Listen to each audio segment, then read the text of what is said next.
let me introduce you to Ms. Alma Kanani, the PEMNA Steering Committee Co-Chair and Practice Manager of the East Asia Pacific region at the World Bank. She'll be the moderator for today's sessions, as well as the first speaker of the opening sessions. Alma, the floor is yours. Thank you.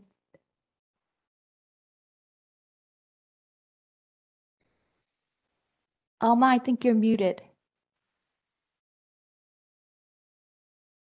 I was muted. Thank you very much. And good morning, good afternoon, and good evening to everybody, wherever you're joining us from. I see that we have at least about 80 participants on the call, and I think that will probably is actually increasing as I speak. So welcome, a very warm welcome to everybody from, of course, on my behalf, as well as my co-chair, Mr. Bai, as well as the representative of the European community that we have in the call today. We would like to also welcome the IMF representative and several of the other colleagues and donors from wherever you are participating. Let me start by actually welcoming a few sort of new members to our community. First of all, I would like to welcome the new chair of the Budget Community of Practice, Mr. Pak Rufianto from the Ministry of Finance of Indonesia. We have had a very good relationship with Pak Kunta, who left us, who kept that position for the last year and left us to be, as he took another position in the government. So a very warm welcome to Pak Rufianto. I would also like to introduce in the very beginning a few changes in the World Bank team. So we have a new sort of overall team leader for the PEMNA from the World Bank side, and that is Mr. Oleksiy Balabushko. If Oleksiy can please sort of show up in the screen and maybe wave so that people can see his face, that would be nice if he can. Of course, he is. Hi, Oleksiy. And you will see and meet Oleksiy throughout the course of these 2 days. So I'm just really very shortly introducing him. We're very glad to have him. He joins us from the ECA region. And of course, he's joined in this work from Fabian Sederer, who many of you already know, who leads our Treasury Community of Practice. And then on the administrative side and the overall management of our organization and trust fund and working with the Secretariat, we have Robin van Kippers-Lewis, who is also part of the World Bank team and very much appreciated for the work that he does on a daily basis with PEMNA. So with this team, we would like very much to thank Bernard Myers, who is on the call, I believe, and has done this work excellently for the last 3-4 years. And Bernard can correct me if I'm wrong, but he has really been instrumental in bringing the PEMNA together, of course, with our partners in the Korean Secretariat as where it is today. So a big thank you to all of those that are outgoing and those that are incoming in the PEMNA work. Let me also thank the Secretariat, because frankly, we thought that the last plenary, when we got together last year, the last plenary of the 2020 was going to be, in fact, the last to be held online. But as you can see, this is not the case. We're still, we're still coming together in an online format, and that is not easy. But I really appreciate the agility and the flexibility of the PEMNA Secretariat to bring us together, and all the members that are really spending their time to really, put this together in this format so that, the leadership and the members of the community can get together and discuss important issues. So the PEMNA plenary meeting really traditionally brings together members of the Budget Community of Practice and the Treasury Community of Practice to discuss common issues faced in enhancing public finance management systems. for a stronger economic development, and to break down the silos, right, that hinder our collaboration and work across the public finance spectrum.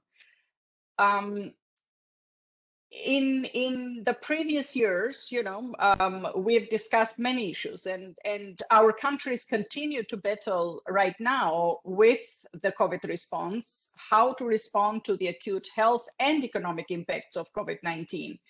And these issues have been challenges for treasuries and budget officers alike across the globe. As we noted last year, if there is an issue that calls for really a joint up approach and a coordinated response among public finance entities, this certainly has to be one of them and one of the most important ones. So in previous events, as I said, we began to hear some of the initial steps that the countries were taking to support the health sector, to address the impact of the economic collapse. We also heard of the early impacts of the pandemic on government revenues and fiscal balances, and some of the responses on the fiscal policy side that governments were taking forward.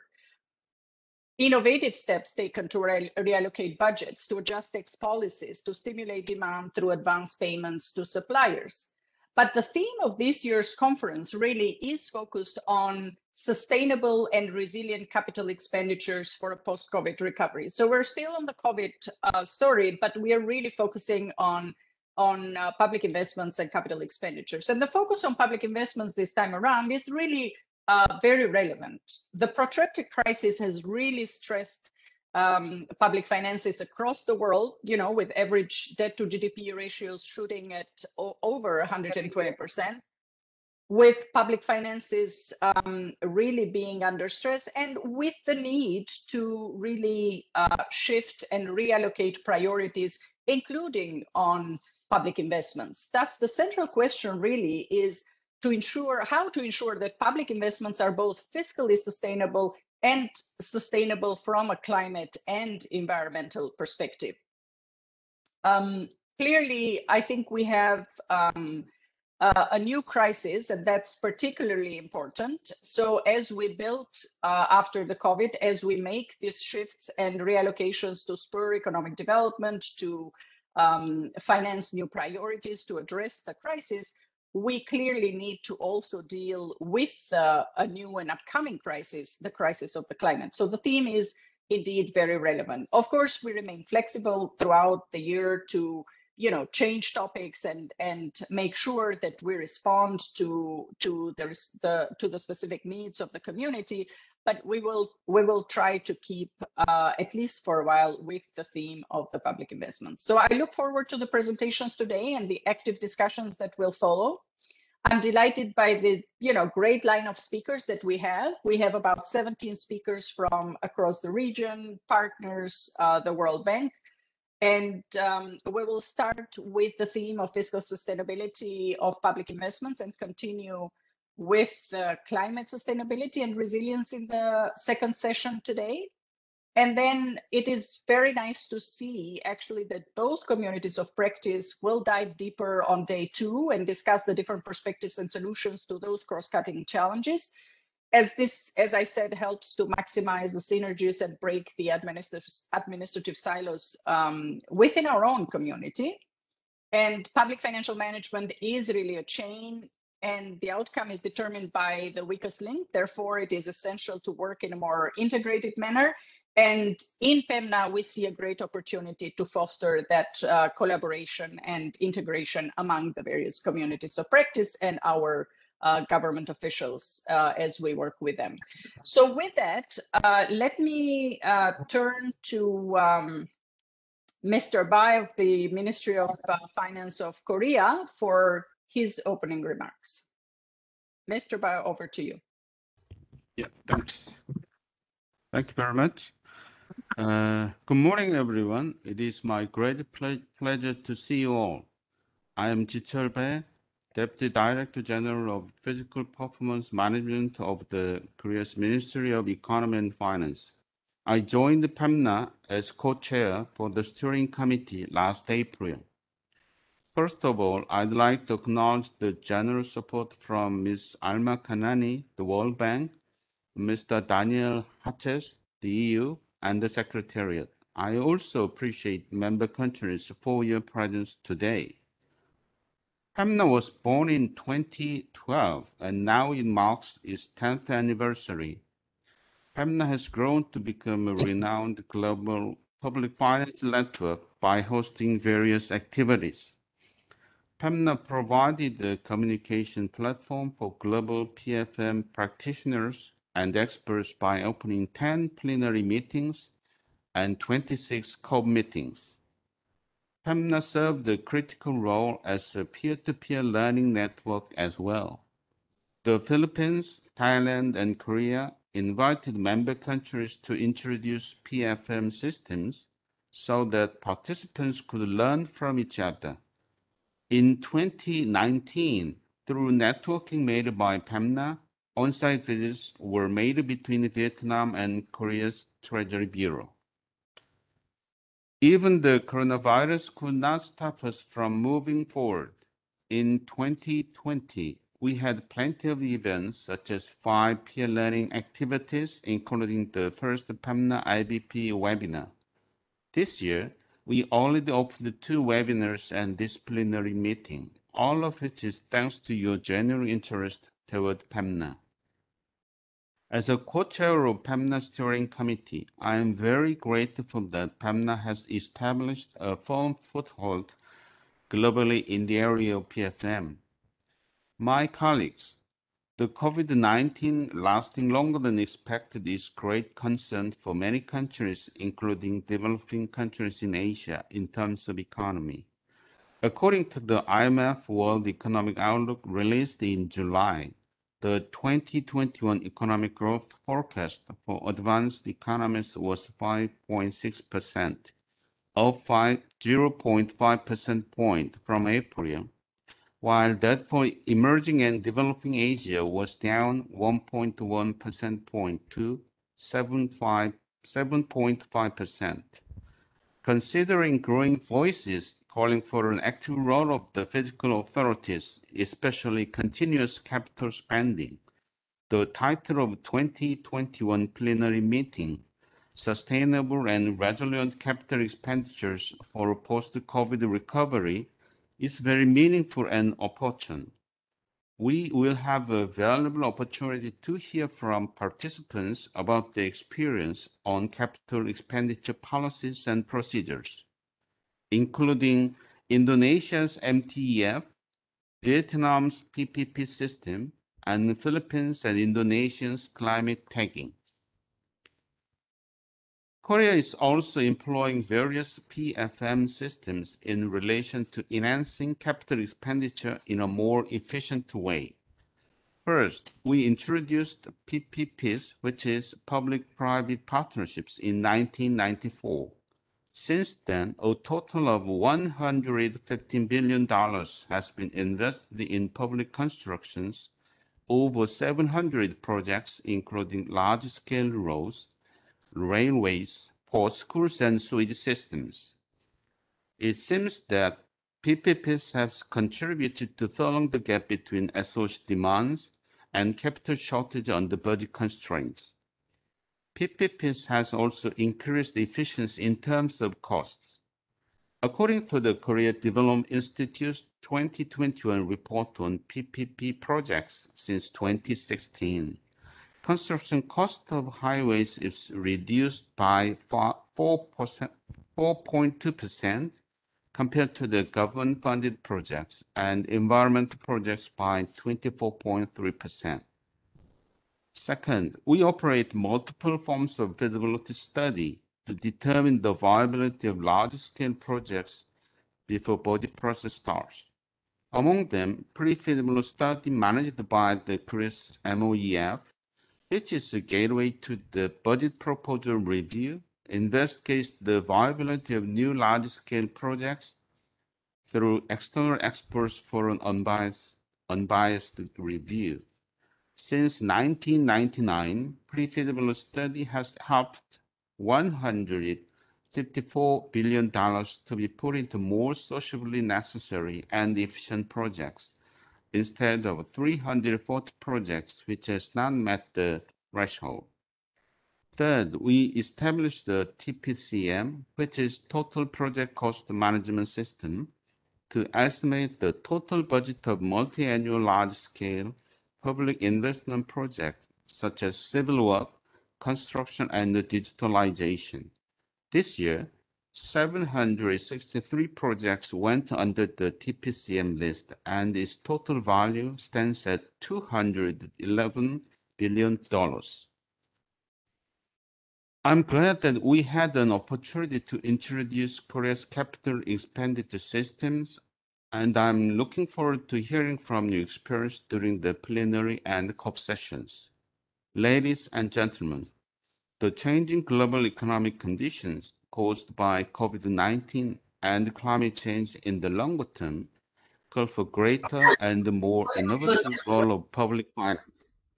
I wanted to see PEMNA playing a significant role as a network for sharing knowledge and insights on the road to physical innovation.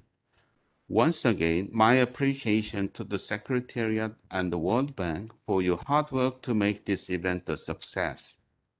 I hope the year of 2022 will be a different year from the previous 2 years, so we can return to normal for the year better than before. I look forward to inviting you to Korea and having a face-to-face conversation at the 2022 Plenary Conference. Thank you very much.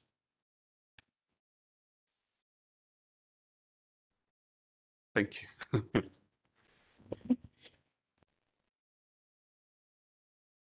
If we go next to Mr. Ruggeri.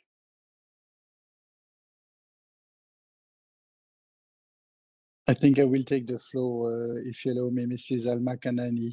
My name is Daniela Chez. I am a Minister Counselor at the European Union delegation in Bangkok. Honorable PEMNA members, good morning, good afternoon, good night. Again, welcome to this plenary session. I'm pleased to meet you virtually today, even if it's virtually and hopefully in 2022 in person, physically in Korea. This plenary session addresses a very important topic for the European Union, sustainable and resilient capital expenditures for a post-COVID recovery, as it is very much intertwined with the European Union Green Deal and the European Union response to COVID-19. While containing the virus and saving lives still remain the primary focus of our immediate efforts, climate change, biodiversity loss, excessive use of resources and pollution are also existential and global emergencies. They are as relevant as ever. Therefore, the 2030 Agenda for Sustainable Development, the Paris Climate Agreement, and internationally agreed biodiversity goals remain crucial to help better equip the world for future systemic shocks. The impact of COVID-19 outbreak on the economic activity is putting substantial pressure on government finances in many countries. We were just reminded of the level of indebtedness by our countries and the way it was increased in the last 2 years. Scarce public financial resources must be spent efficiently and effectively. In your responsive and respective position in DG Budget and Treasury, dear Director General and colleagues, this is what you have control over. Policy priorities are not only focusing on minimizing the social and economic damage, but also focusing on recovery measures and new investments. COVID-19 recovery policies can be seen as an opportunity for governments to show they are capable of addressing these challenges by building more inclusive and resilient societies for the health and well-being of their citizens. In this context of short-term economic stimuli measures and supports, the European Union has decided to apply the principles of doing no harm, but as well building back better to foster a green transition wherever possible. through a revamped European Union multi-annual budget for the next 7 years, it has been decided that every euro of investment will be made available to get Europe back on its feet while accelerating the twin green and digital transitions in the European Union and building a fairer and more resilient society. It has also been decided that 25% of the European Union budget will be spent on climate investments. Some areas where strong action can lead to big impacts are, for instance, the built environment, renovation of houses, buildings, mobility going towards electrification, and energy, everything that is renewable and clean hydrogen. Looking at international investments, our policy is clear. We will not channel international public support towards further investment and development of carbon and resource-intensive economic activities without the proper conditions and policies leading to sustainable business models over time. In other words, we must avoid funding sectors of the economy that have no future in the low carbon. We must promote climate resilient and circular economy. Otherwise, this would result in carbon lock-in and stranded assets. Ladies and gentlemen, the post-COVID economic recovery and the transition to a sustainable, socially just, resilient, and climate-neutral economy can and should go hand in hand. Over the next 2 years, governments around the world will seek to spend around 10 trillion euros, around 14 trillion US dollars, borrowed from future generations. Therefore, choices we make today will define tomorrow's future. Massive investments needed to kickstart our economies must relieve the burden on their shoulders, not make it heavier. This is why recovery plans should be designed as a once-in-a-generation opportunity to build back better and invest in an economy of the 21st century and not in obsolete carbon economy. On July the 14th, 2021, this year, a few weeks ago, the European Commission, the European Executive of the European Union, adopted a package of proposals to make the European Union's climate, energy, land use, transport, and taxation policies fit for reducing net greenhouse gas emissions by at least 55% by 2030 compared to the 1990 levels. Achieving these emission reductions in the next decade is crucial to Europe becoming the world's first climate-neutral continent by 2050 and making the European Green Deal a reality. Now, while being highly ambitious, we also acknowledge that there is no one-size-fits-all.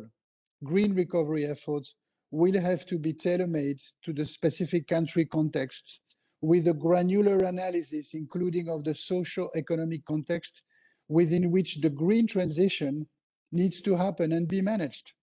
And this is why this plenary session is an excellent platform to share experiences and learn from each other with the aim of advancing our global efforts towards a greener economy.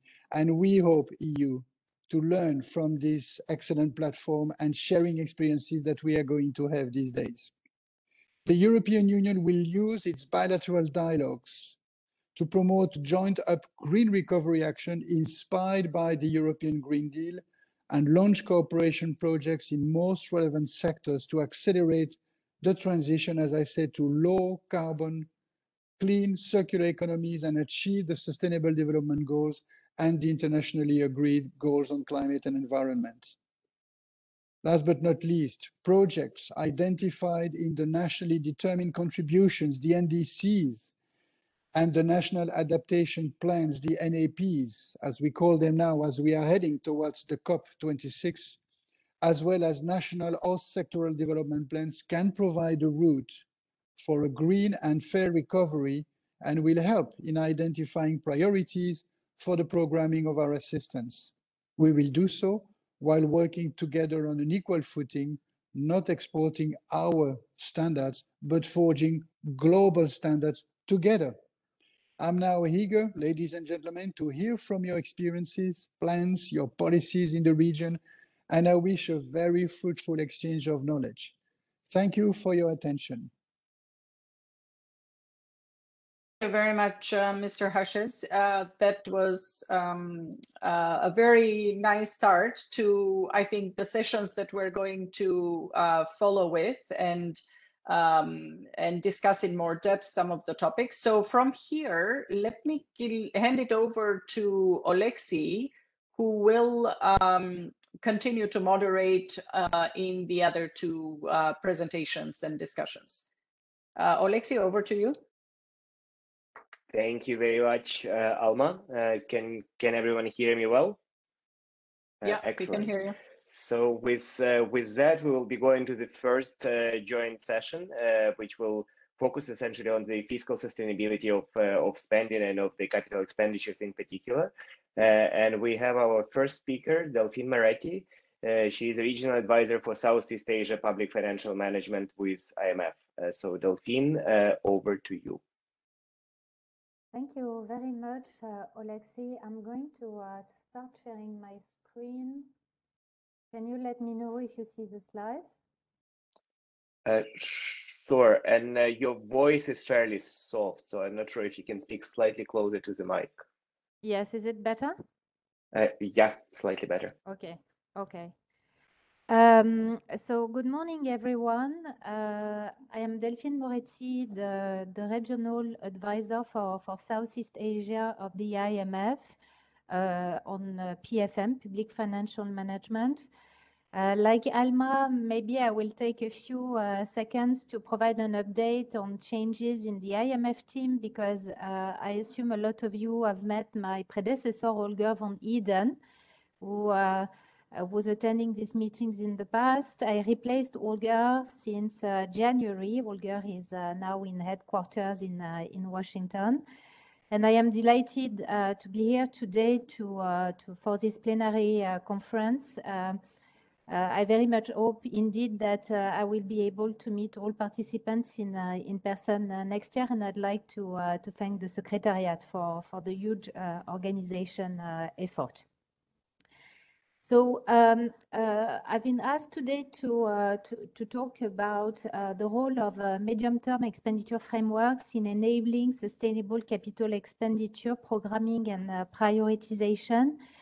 And before starting this presentation, I just want to say a few words about the background for these slides, which is the substantial work that the IMF has done over the recent years on public investment management. There has been several analytical papers published since 2015 that have highlighted in particular the significant efficiency losses that poor public financial management and poor public investment management were generating, and highlighted also that this could be decreased with better infrastructure governance and processes. And as Alma was mentioning, this is absolutely crucial to address these issues in the current environment. The IMF has developed a number of tools, including the Public Investment Management Assessment, the PIMA, that is helping countries to evaluate the strengths and the weaknesses of their infrastructure governance at each stage of the public investment cycle. And there has been recently a new module that has been added to the tool for assessing how climate change considerations are factored into public investment management, which is echoing what was just said by the European Commission a few minutes ago. There are other papers and tools that I won't have the time to go through today, but I also wanted to mention that there was a note published on how to do public investment management during the COVID-19 crisis. And more recently, a note on how to manage public investment during the post-crisis recovery, which is going to be the focus for my presentation today. Although many countries in the region are still battling with the pandemic, ministries of finance have already in mind their post-crisis recovery program and the fiscal legacy of the pandemic that was highlighted in the introductory speeches, the elevated debt level and reduced fiscal space. And we all know also, and this was underlined in the recently published IMF Fiscal Monitor, that public investment is going to be an important component of the recovery programs, because investment and infrastructure done right by governments will deliver the digital, green, and fair recovery that is expected by all of us. So against this background, an important question already for governments and for ministries of finance and ministries of planning is how to deliver these good public investment programs that will support the recovery plans of the government in this context of fiscal challenges. And this is what the note on managing public investment during post-recovery crisis is trying to help with. So I'm going to provide a quick overview of the findings and recommendations on this note before focusing on medium-term budgeting, which is the topic for this session. And one, the starting point, I guess, is to say that the two fundamental challenges for governments have not much changed compared to the pre-COVID times, and it is to ensure that the best combination of public investment projects is selected and that these projects are implemented efficiently. What the note is trying to do, what this IMF paper is trying to do, is to assess how big is the challenge for governments in achieving these two objectives. And to do so, the IMF has reviewed past PEMA assessments and calculated the average effectiveness scores for key public investment practices, which are called institutions in the PEMA, for three groups of economies: low income, developing, emerging, and advanced countries. And what you see on the table is the average scores, with red showing where average capacity levels are unmet, orange where they are only partially met, and green where they are fully met. As you can see, and maybe unsurprisingly, overall emerging economies perform better than low-income ones, and advanced economies perform better than the emerging ones. It is also striking that the three groups of economies face significant challenges with only one institution for which advanced economies meet the standards defined by the IMF. Interestingly, on budgeting, which is the focus of our discussion today, emerging economies have the lower performance of the three groups of countries. So achieving a good performance in public investment management is going to be a challenge, because the starting point, the building block, is not as good as we could have hoped. Just a side information, which is that the table I've just shown is showing the performance of all the countries that have undertaken a PEMA assessment over the last years. But if you want a deep dive on the performance of Asia and the Pacific, you can find regional averages on the website of the IMF. The link is at the bottom of this slide. Overall, the performance of the region is similar to what we can observe in other regions. But one remark is that very often there is appropriate design for the institutions that are assessed by the PEMA. There is a multi-year expenditure framework or budget framework. Capital spending is forecasted on multi-year horizon. So these things exist, at least in the legal framework, but the efficiency of the implementation is not great and is below the score for the design of the institution. So this is something to keep in mind for the region. So let me get now to the recommendations, taking into account the average scores of the three groups of countries that I was showing, which is sort of a baseline performance in terms of public investment management. What, according to the IMF, can countries reasonably do to deliver public investment projects that will support the government's recovery programs? I will get back to some of these recommendations in the second part of my presentation, but I want to give the overview because although the focus is on medium-term budgeting today, medium-term budgeting when it comes to public investment management is of course part of a wider chain of decision and processes. And this is this whole chain that needs to be adapted, improved, or even fixed in some countries to successfully deliver recovery programs. The IMF note delivers 8 main recommendations. First, the note advises that countries consolidate and accelerate existing project planning procedures and revise their pre-crisis public investment program or plan. The note also advises that project proposals be updated and supplemented with new criteria based on the objectives defined in recovery programs or new development plans. The post-crisis PIP, Public Investment Plan, PIP, should not only be relevant but also credible and therefore needs to be reflected in the medium-term budget plans, obviously. The note also underlines that in a fiscally challenging context, maintenance and capital repairs can be very productive and should therefore play important roles in post-crisis investment plans. And an overall concern of the note is how to allow speed in this post-crisis implementation of recovery plans without falling into expediency. And concerning procurement, the note advises to use accelerated procedures, which importantly are not the same thing as emergency procedures, and advises that countries in doing so make sure that all necessary safeguards are implemented, and the note details these potential safeguards. Finally, strong project management and portfolio monitoring will remain as important as in the past.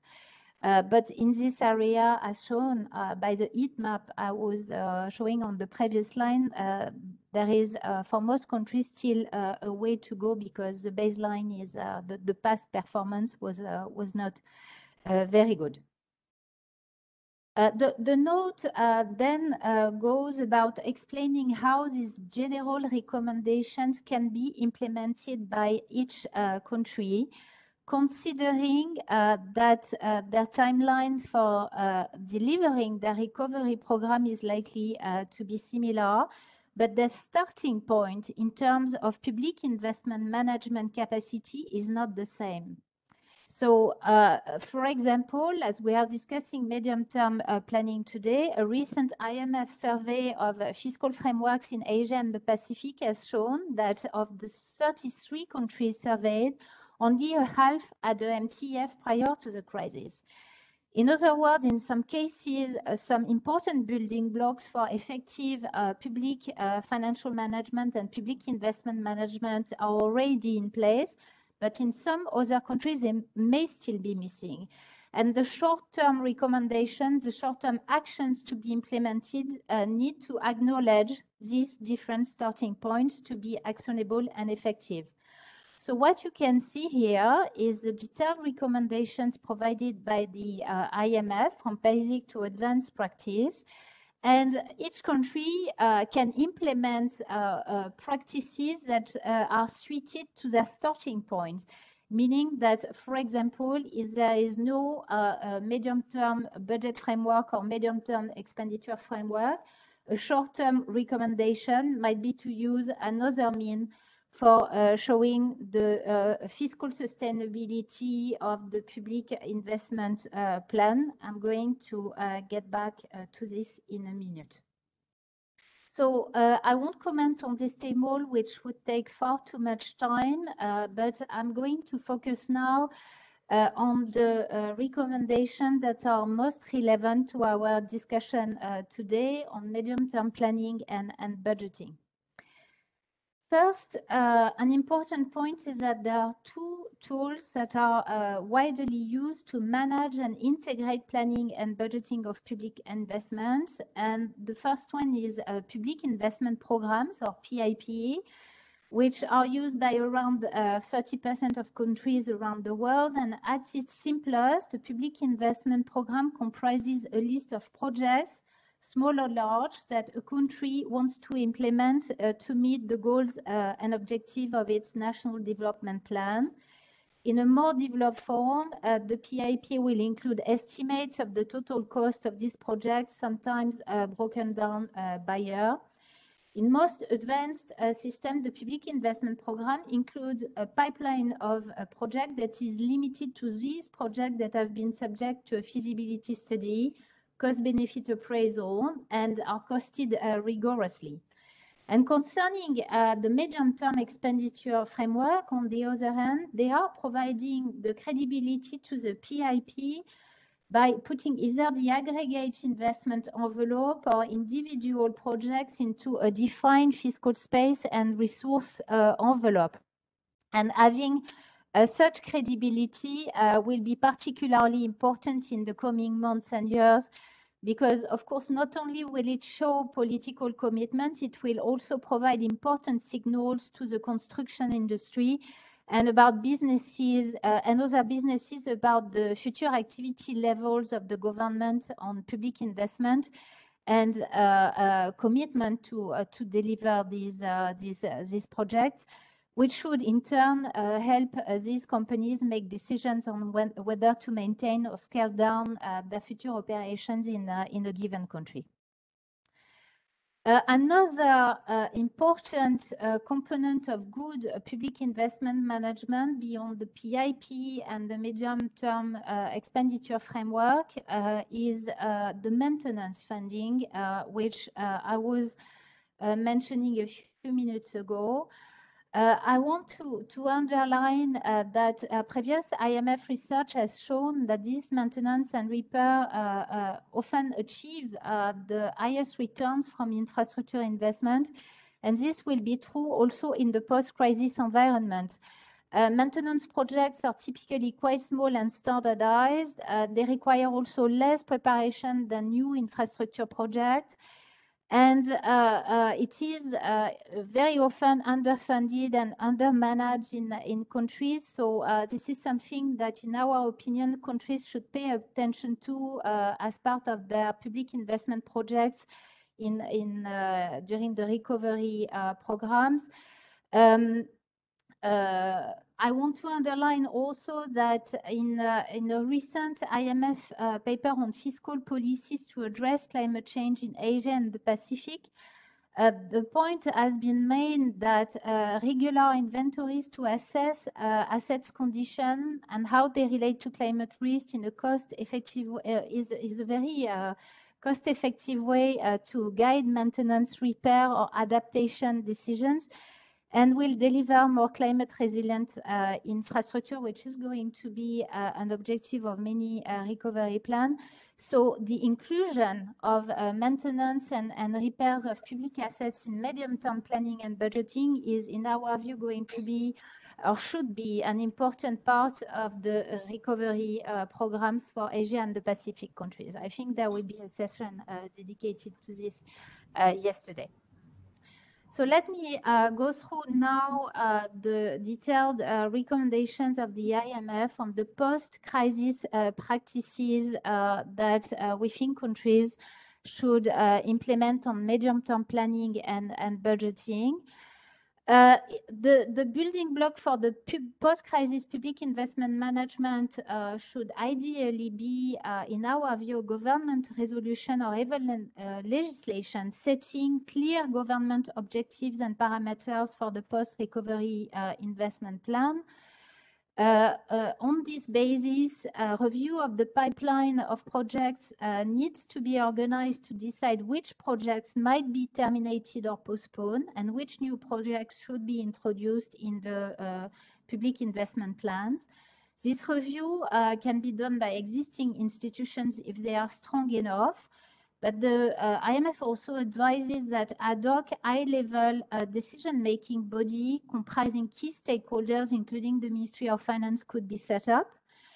What we advise is that the pipeline of projects be reevaluated against the government's usual criteria for feasibility studies and investment appraisal, but supplemented with additional criteria linked to the new parameters defined by the government for the recovery program. For example, the required rate of return on projects may have to be increased to meet the government's expectations of economic growth, or there might be additional conditions on environmentally friendly investments that may need to be imposed in light of the country's recovery programs. We think that the time frame for developing the post-crisis PIF will often be short, and it may not be possible to carry out a full reassessment of all projects in the PIP or pipeline. Formal but also simplified process might be useful to use with the usual institutions or the ad hoc committee focusing their review on a subset of particularly significant projects with reduced time intervals between different phases of the decision-making process. In summary, only the most significant and promising project proposals should reach the full appraisal stage without wasting time and resources on the detailed preparation of several projects that can be safely assumed to not be realized in the future. Concerning budgeting, the starting point, as I highlighted, will of course vary. There are countries that have no MTF, and there are countries, on the other hand, that have been traditionally successful in forecasting expenses and keeping them within agreed ceiling. So, as I mentioned a few minutes ago, delivering public investment that will support the recovery plan will take both good planning and good budgeting. And for those countries that do not have yet a sound MTF, they should ideally prioritize developing and strengthening MTF, which will require clear fiscal targets, good forecasting and policing costing capacities, appropriate understanding of what are the reserves and the fiscal risks that should be accommodated within these reserves, and also efficient fiscal decision making. And this will take time to do. So over the short term, this may not be possible, and a basic practice according to the IMF note would be to have some form of publicly announced political commitment that can provide reasonable assurance regarding the medium-term predictability of PIP funding. A medium-term practice entails a published MTBF or MTF that clearly specifies allocations to key investment priorities that are reported in the PIP. And if the country has already a realistic and credible MTF, this approach should create confidence in the overall arrangements for funding the PIP, as well as for individual projects in the plan. Advanced practice involves formal multi-annual budget appropriations for the PIP and reporting of actual expenditures on these projects. I have to specify here that these multi-annual appropriations are used in around half of OECD countries, and also in countries with a Francophone tradition that use a commitment authorization system in the budget submitted to the legislature.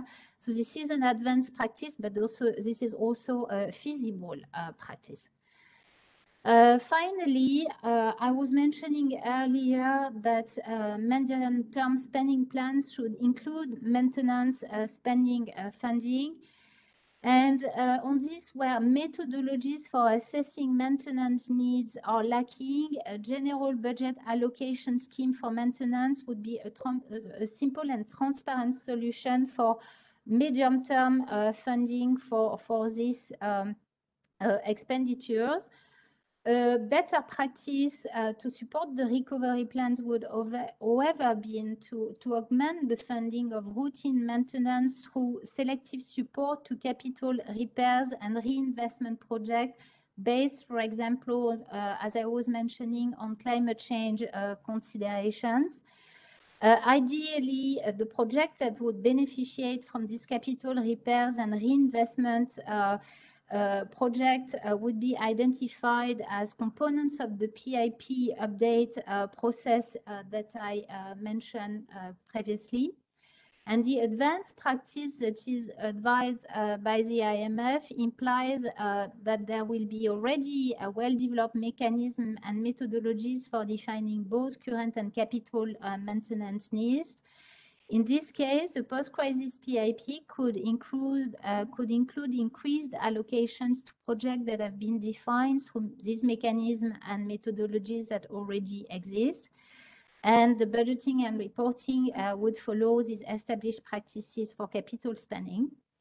But maintenance expenditure, in that case, should also be reflected in any special reporting on post-crisis spending, because it's very important that the efforts and money that is put on maintenance and adaptation of existing investment and infrastructure be clearly identified as something that is supporting the implementation of the recovery plans.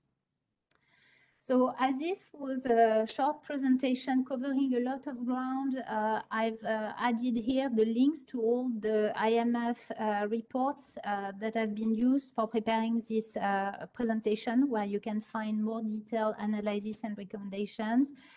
And most of these documents are also available on the IMF portal on infrastructure governance, where you can also find region and country information, in particular on the Asia and Pacific region. There is a full discussion and data showing the starting point and the scores of the countries in the region on public investment management. I will end here. Thank you very much for your attention, and I'll be happy to answer any question.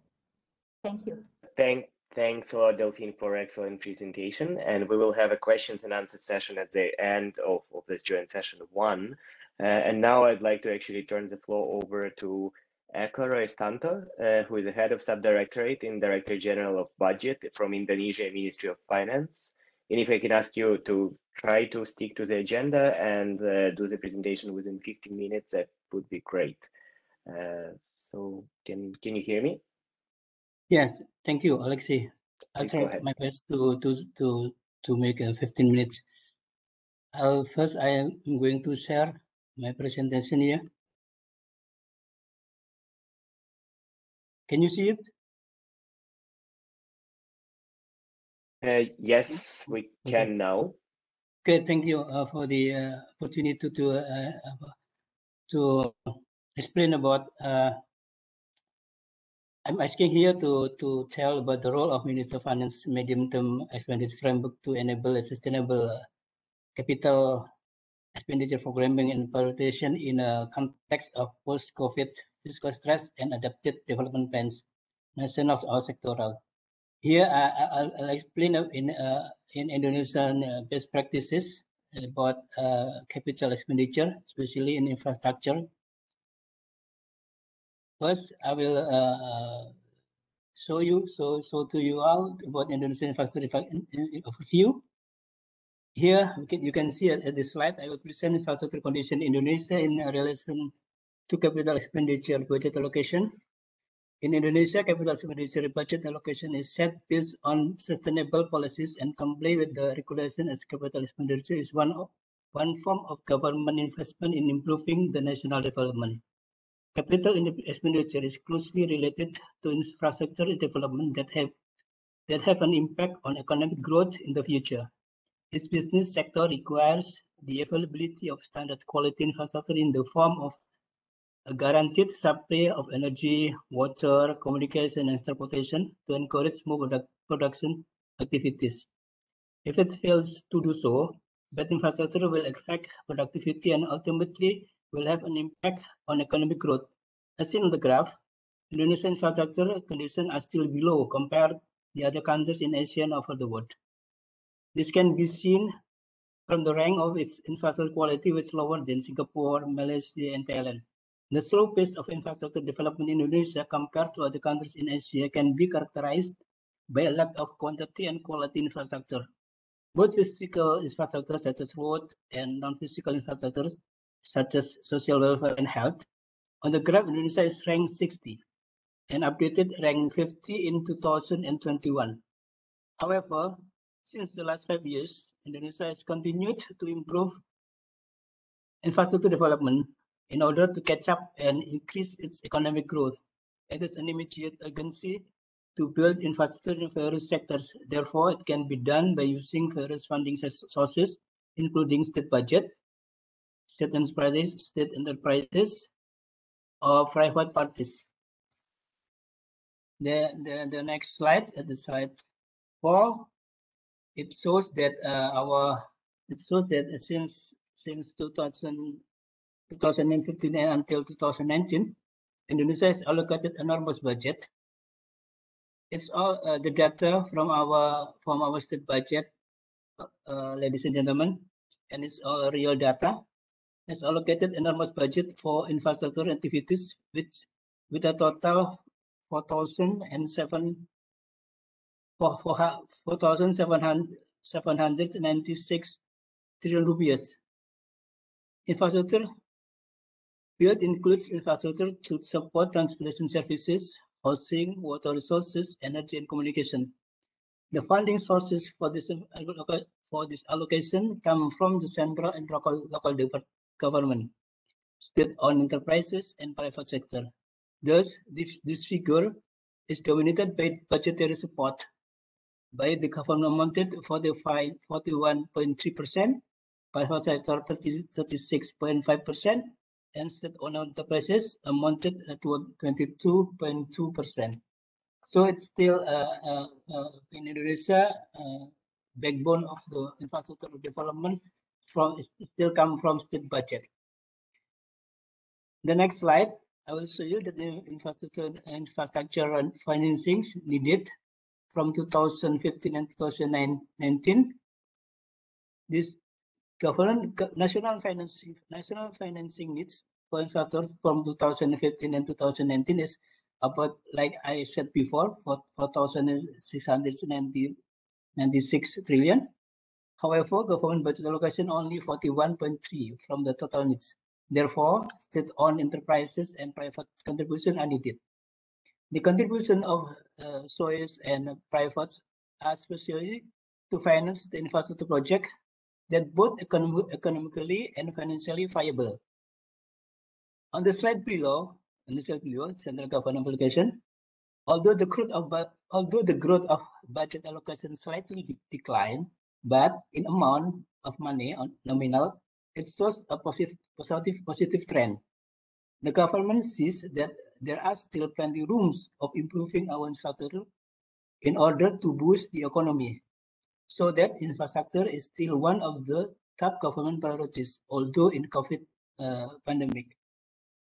Due to large amount of government resources are allocated to finance the infrastructure, the government deficits getting larger and larger every year, especially during 2012 until 2017 time span, as seen at the historical graph on the right side. However, although budget allocation produce deeper deficits, deficits itself are still manageable because the percentage of the deficit is still acceptable or comply with the regulation. This situation shows us that although the government puts a progressive efforts on financing the infrastructure, the government still maintain fiscal discipline in order to make sure the sustainability of the budget. At the next slide, ladies and gentlemen, respective participants, it shows about maybe it's called medium-term expenditure framework.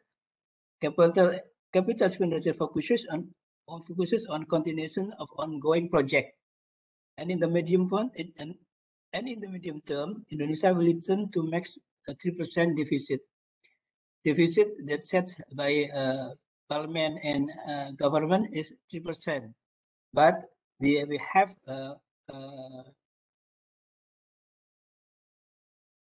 GDP. We have a deficit in 2020 and 2021 more than 3%. It set with the government become 6.14% from the GDP, and 2021 4.70% from GDP. At fiscal years 2022 and 2025, allocation for capital expenditure in 2022 will be very selective, continuing ongoing project including multi-year contract, potentially lower than 2021. In 2023, Indonesia will reapply fiscal rule maximum deficit of 3% of GDP. Therefore, capital expenditure in the medium term will also depend on the economic recovery process. At the next slide, infrastructure development plan from 2020 2024 as the backbone of economic recovery as well as encouraging long-term growth.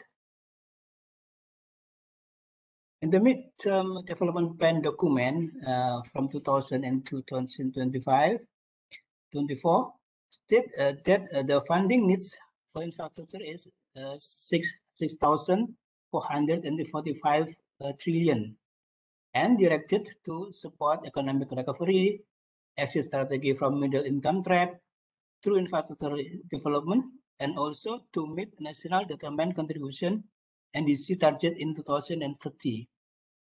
One of the key mission of the infrastructure development plan is to attract more private investment, including international investors. The government expects that any infrastructure project delivered by the government plays an important role as a catalyst or stimulant, which paves the way for the private investors, either local or international, to run or develop their business in Indonesia and contributes to the economy.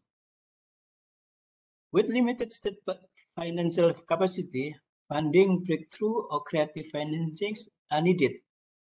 State budget alone cannot be able to finance infrastructure plan. Through one of the theme is public-private partnership or KPBU in Indonesia, kerjasama pemerintah badan usaha. The government sees these PPP projects as an alternative in which prospective infrastructure project that meet the economic viability, but it's not yet financially viable, still can be implemented by the private with partial financial support from the government in the form of viability gap fund, VGF, and other fiscal incentive.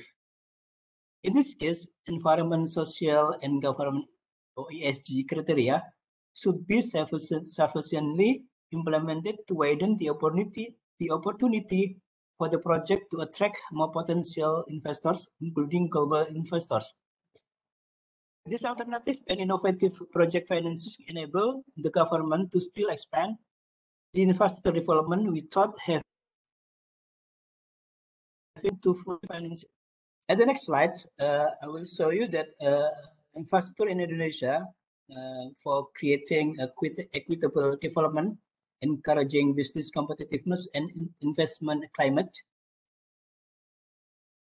This site shows that how much we spend the budget to support infrastructure with the data from 2017 till 2021.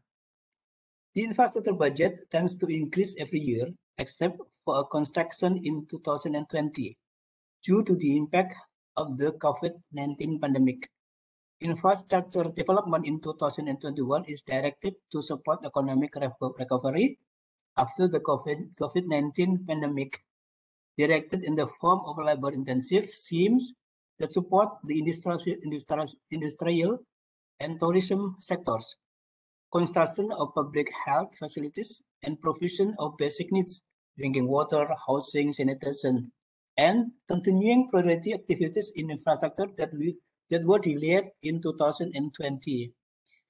At the right side of the slide, you can see the target and priority of our output achievement in infrastructure or capital expenditure.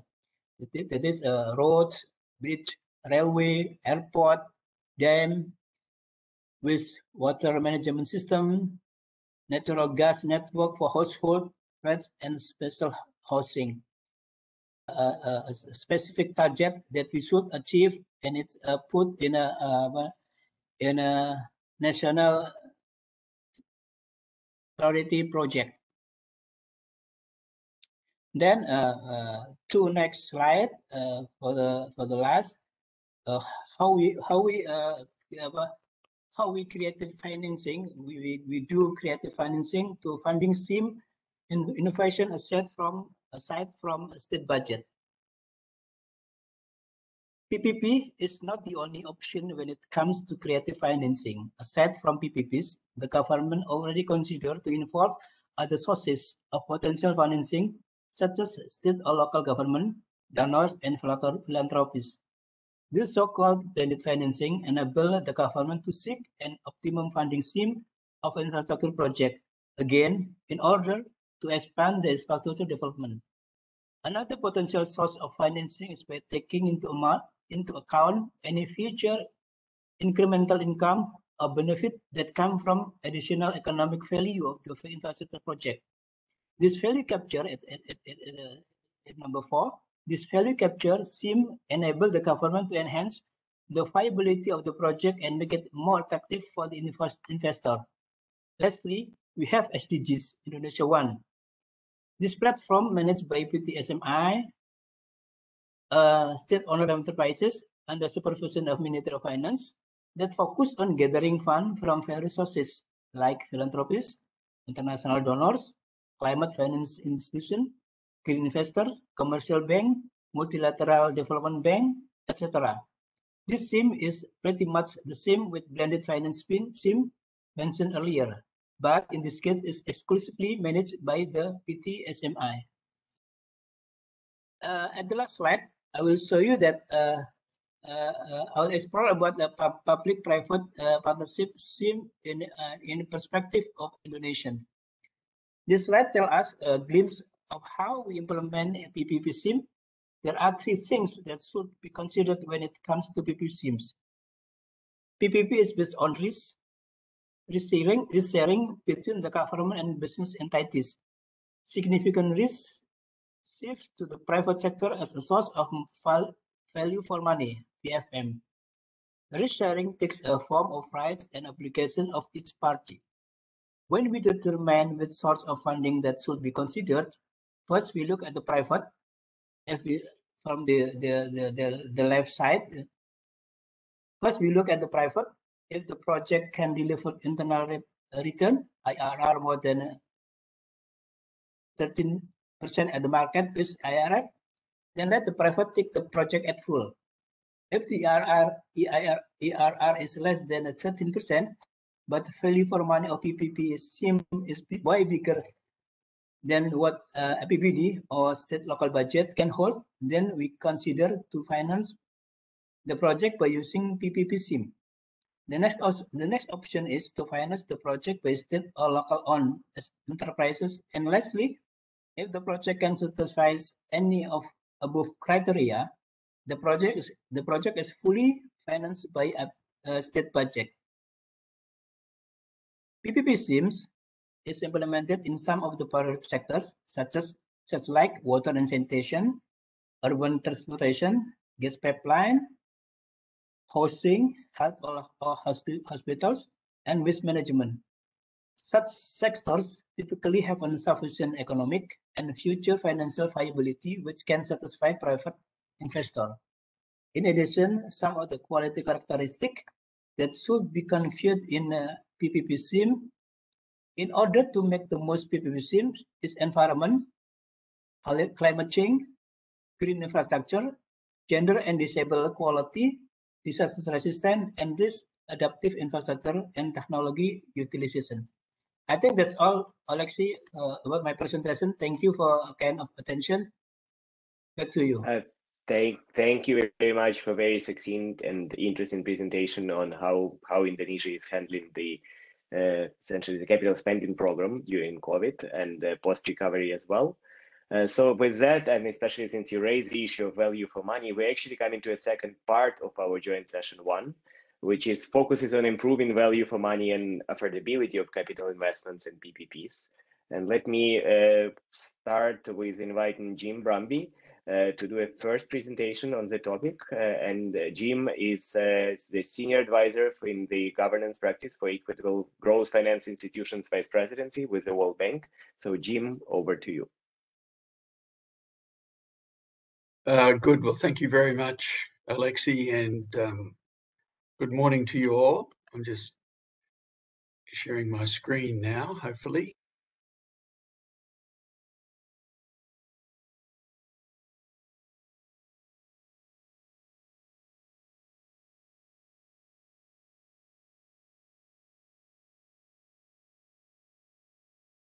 I am pushing the buttons to share. I can see you, but not the presentation.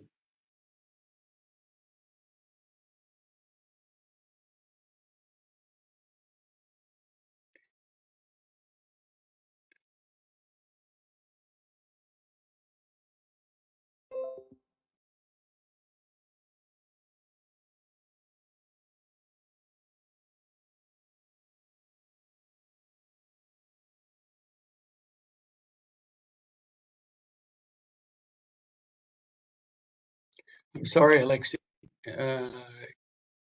No problem. Could the Secretariat share Jim's slides since you have all of them, and then maybe you can just. Are you seeing it now or not? No. Yeah. I think you should be sharing it. Yeah.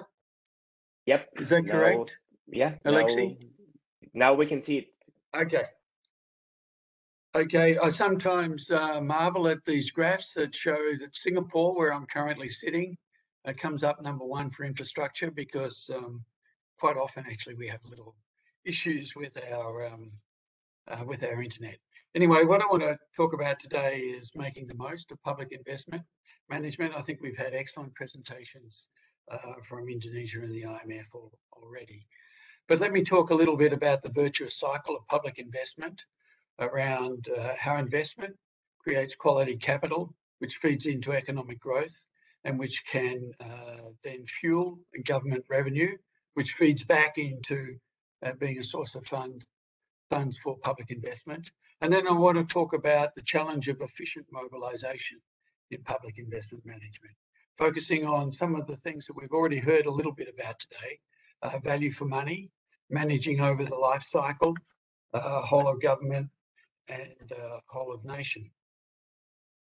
The public investment management cycle is exactly that. It's a cycle with many parts. I think Delphine mentioned before the need to grasp commitment to a formalised process. And that commitment requires coordination and cooperation between many players. I've listed some of the players on the right there. I think the important thing is the budget and the Treasury together, the Ministry of Finance, play an essential role in ensuring that the coherence of this cycle is held together. There's an expression here in Singapore that if the top beam is askew, the bottom beams will all be crooked. I think to mix my metaphors a little bit, the public investment management cycle is a bit similar. If there is a weakest link, the weakest link will derail the whole cycle and prevent it from moving in the way that we want it to. I think there is very little debate, especially in the context of climate change and COVID, about the need and desirability of increasing public investment management. But the sums are alarming. Certainly they're large. They were large before COVID. Now they, I think it's fair to say, large and alarming. Additionally, COVID, I think, has highlighted inequalities, including access to infrastructure. So, you know, in this area, you know, the many different bodies are producing estimates of infrastructure gaps or SDG gaps. The long and short of it is, particularly for low-income countries, the fiscal needs to get to the SDGs are likely well in advance of 10% of GDP. So in that context, in addressing the infrastructure needs and addressing COVID, there's a question about whether or not it's possible to have public investment management pay, if not completely for itself, a good bit of itself. And this is especially important given the fiscal stress. The increase in gross public debt since the global financial crisis coming into COVID was already attracting attention. And of course, through the COVID cycle, it has only got greater. But of course, interest rates are low, historically at very low levels, creating space, arguably, for good spending. And certainly, you know, the international organisations, the OECD, the fund, the bank, have been almost, I'd say, voicing a hint of desperation about the need for countries to be creative and to mobilise all they can to address these needs. But of course, investment spending, which creates value, as a friend from Indonesia just said, and Delphine indicated before, is often deficient due to weak PIM. Delphine had her a table of green, red, and orange, but the long and short of it is although these numbers change a little bit through time, that basically the inefficiency levels in low-income countries are about 40%, in emerging countries are about 27%, in advanced countries about 13%. But if those inefficiencies can be overcome, is it possible that public investment management creates capital, which creates growth, which creates revenue, which creates more revenue for public investment, etc.? So that's the question that we're looking at. And I think sometimes this issue is framed in terms of being about a shortage of revenue, that the lack of revenue constrains the ability to invest, which constrains capital, which constrains growth. But you can also think about it being another way, which is more investment, better quality investment, creating quality capital, creating economic growth, being picked up in government revenue and funding more investment. It is in the end an empirical question.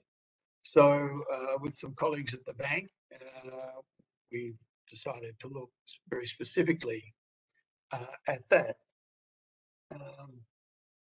On the graph on the right shows, drawn from the IMF investment and capital stock data set and the World Economic Forum, it has a look at across high income, low income and middle income, what are the average output efficiency scores for investing in public investment. And what that shows is that the returns to high income countries are the highest. The grey area is the band of results. The horizontal line in the middle is the median score. It's a little bit higher than low income, and low income is a little bit higher than emerging markets. So what explains that? The main thing that explains that is the small volume of infrastructure in low income countries means that the lower stock boosts the marginal returns, in part due to the idea of decreasing returns to scale. So you really have two effects. One is the stock and the other is the quality of the public investment management processes. Down on the bottom left-hand side, it shows what the effect of a 1% of GDP point increase in government investment is on total private and public investment. So particularly in advanced countries, there can be discussions about crowd out. In developing countries, it's much more often a discussion about crowd in. And sure enough, the effects that we see is that the crowd in effect of government investment is somewhat smaller in advanced countries and emerging market countries, but is considerably larger in low income countries. And that's really despite the fact that, you know, low income countries typically see worse governance. So one result that we have seen is that the efficiency score tends to increase with improvement of governance. So the net result of that is, notwithstanding the fact that low income countries typically have less good scores on government effectiveness, their ability to crowd in public investment from private investment from public investment is very noticeable. So if it is possible to improve the quality of the government effectiveness score for lower income countries, then that benefit will get even greater. So that's all very nice, but does it get to the question of the nub of the matter, as it were, which is, does public investment lead to sufficient growth that fuels revenue, which then can fund further public investment? So here we've taken the traditional growth accounting framework, where the capital elasticity of output, which is expressed as alpha, is taken as 0.35. So that really means for a 10% increase in the capital stock, it would increase output by 3.5%. And then in the bottom, equation 3, we take the effect of the efficiency score, in effect discounting that capital elasticity number. So this implies that the marginal effect of the capital stock, when taking account of the efficiency adjustment, will be lowest in emerging markets because of the larger efficiency adjustment on the capital stock. But the question is, do these things cancel themselves out, or is it still possible to have, if not a free lunch, at least a free course to contribute to the lunch? Now, part of that will be determined by what happens on the revenue side. So tax to GDP ratios, as you know, in low-income countries have traditionally been lower than emerging market and high-income countries. But the good news is the tax buoyancy in the lower-income countries has increased quite markedly over the last 10 years or so. But here, because of the higher tax to GDP ratios in the emerging market and higher income countries, it means that the clawback through the revenue effect will tend to be larger in those countries. So putting it together across different groupings of countries and in fact specific countries, we look very specifically at the question of, over the last 10 years, government investment as a percent of GDP, changes in the capital stock leading to economic growth, leading to growth in government revenue. What is shown is the net present value of the additional revenues expressed as a share of GDP with government investment of 1% of GDP. Now, greater than 1 will mean revenue is completely earned back from the capital spending. The country groupings on the left, a couple I think worth noting. So in sub-Saharan Africa, towards the bottom of the graph, and South Asia, the clawback is between 0.3 and 0.4. In EAP, the clawback is a little lower at about 0.2. For oil-rich countries and for fragile states, the clawback is very, very low indeed. So looking at the evidence on specific countries that's shown on the right-hand side, now I think it is important to note that these will always be influenced a lot by the term that you look at. So if Mozambique is currently enjoying a free lunch by clawing back more of its public investment spending through revenue, then that is likely to recede through time. But they were the results that we've got. So what are the main points from this piece of empirical work? Government revenue does create space for investment, but just as importantly, investment does boost revenue. The size of the impact does depend a lot on the size of the initial capital stock. So that's the story about decreasing returns to scale.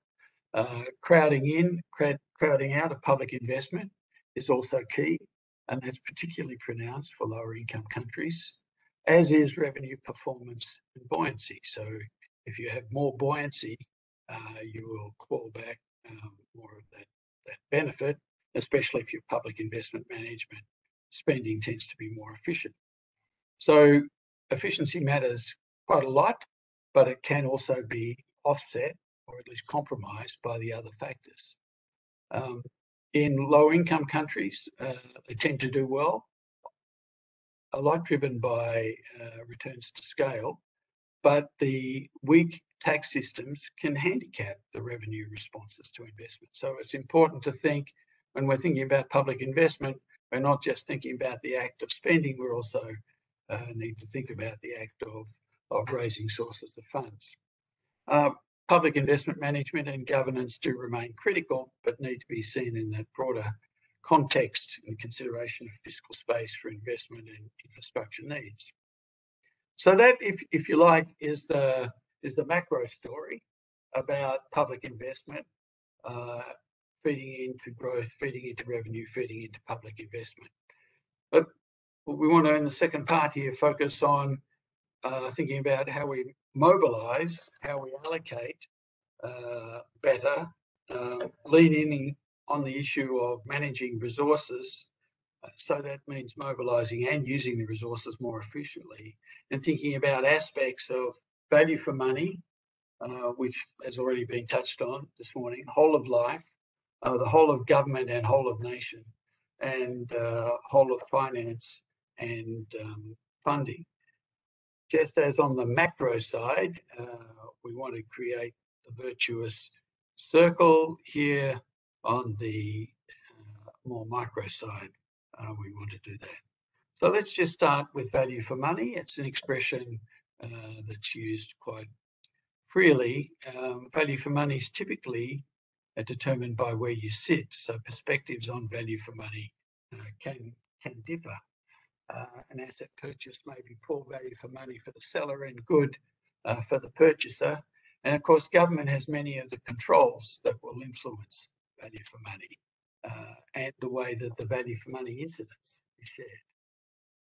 So when we think about value for money, I think increasingly we're thinking about it across 5 E's.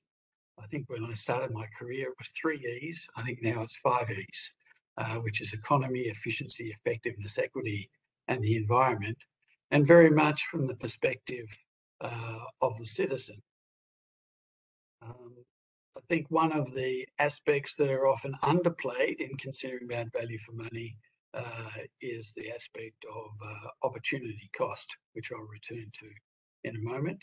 And it's not really a particularly easy calculation, but sometimes it can be as clear as day. So just for interest, I include this rather grand statue from a Chinese SOE, which after public outcry was moved at a cost of $27 million. So it's hard to see much value for money in that one. Value for money, as I mentioned, needs to be thought about over the entire life of the project. And that means the planning, design, finance, construction, operation, maintenance, and possible disposal. And definitionally, a whole of life can be a long time or it can be a short time. But during that period, prices change, community expectations change, and the calculus, as it were, of the whole of life will also need to change. Now, estimation is one thing, execution, of course, is another, and execution in many countries becomes a source of risk around managing the whole of life. So I think this is a good call out to our colleagues, particularly in Treasury, for ensuring or for playing their role in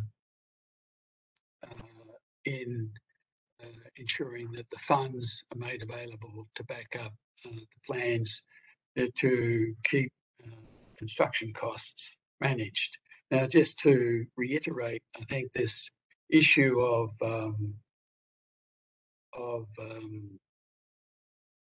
the span of life associated with public investment management projects, a bridge averages 80 years, spans 25 to 100 years. The Brooklyn Bridge was built in 1883 after 13 years of construction. Pumping stations, 50 years. A skate park, which weren't invented 50 years ago, have a estimated life of 50 to 80 years. And road pavement spans 20 to 120 years. Now, my computer is not moving on.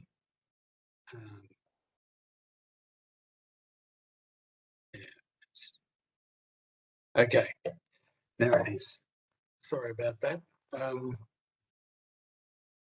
Efficient allocation does mean the idea, in a very classic Musgravian sense of public finance, it does mean managing across the whole of government. This is one of those expressions which is a very sort of cheap expression, whole of government. It's actually very complex to execute. So we did some work years ago on looking at the way in which central finance functions are performed through stages of development. What we found was that particularly in low-income countries, it was particularly difficult with many voices about the resource allocation task. As countries typically get wealthier, they tend to centralise or concentrate the central finance functions more in the Ministry of Finance. And then as they get richer and stronger institutionally, they're able to create specialist agencies, which are then moderated or controlled through centre of government functions. That's a separate topic all in itself, but it does say that we, in using expressions like whole of government and whole of nation, which is certainly the view that is taken now in Singapore, we need to be conscious that it is a complex task. And it doesn't fit well with many of the statistical models that we use for looking at economic activity. It is important to note that the general government sector in a lot of countries is a minor, or at least the minority, supplier and financier of infrastructure.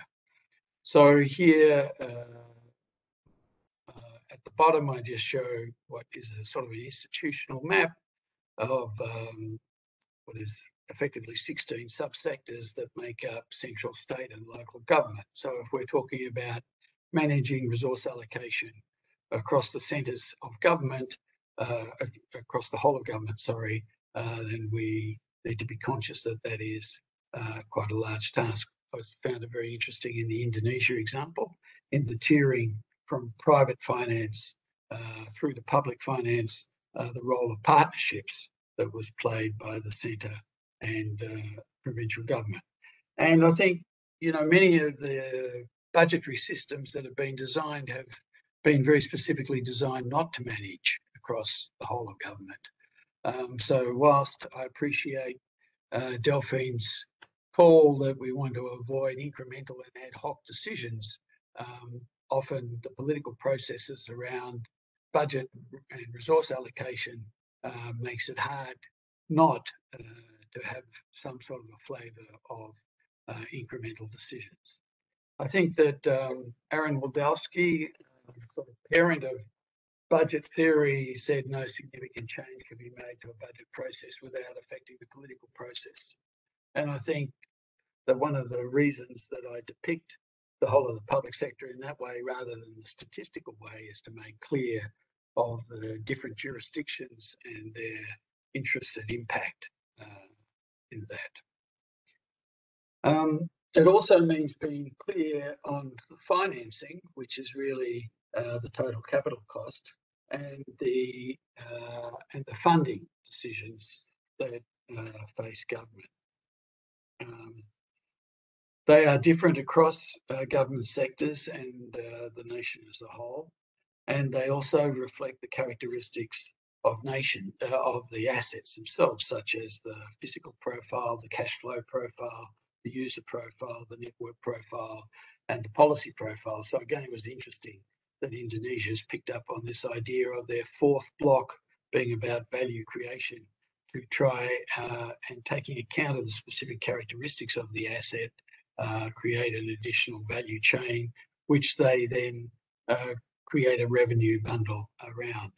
The Australian Productivity Commission a few years ago in their report on financing of infrastructure depicted the chief sources of cost in the following way, with general revenue being influenced by administrative costs, the opportunity cost of funds, which I mentioned earlier, and contingent liabilities to taxpayers because of uncertainties about the execution and operation of projects, and then in accessing capital markets through PPP arrangements, being the transaction costs, the return on financing required by the private financiers, and again the contingent liabilities to taxpayers.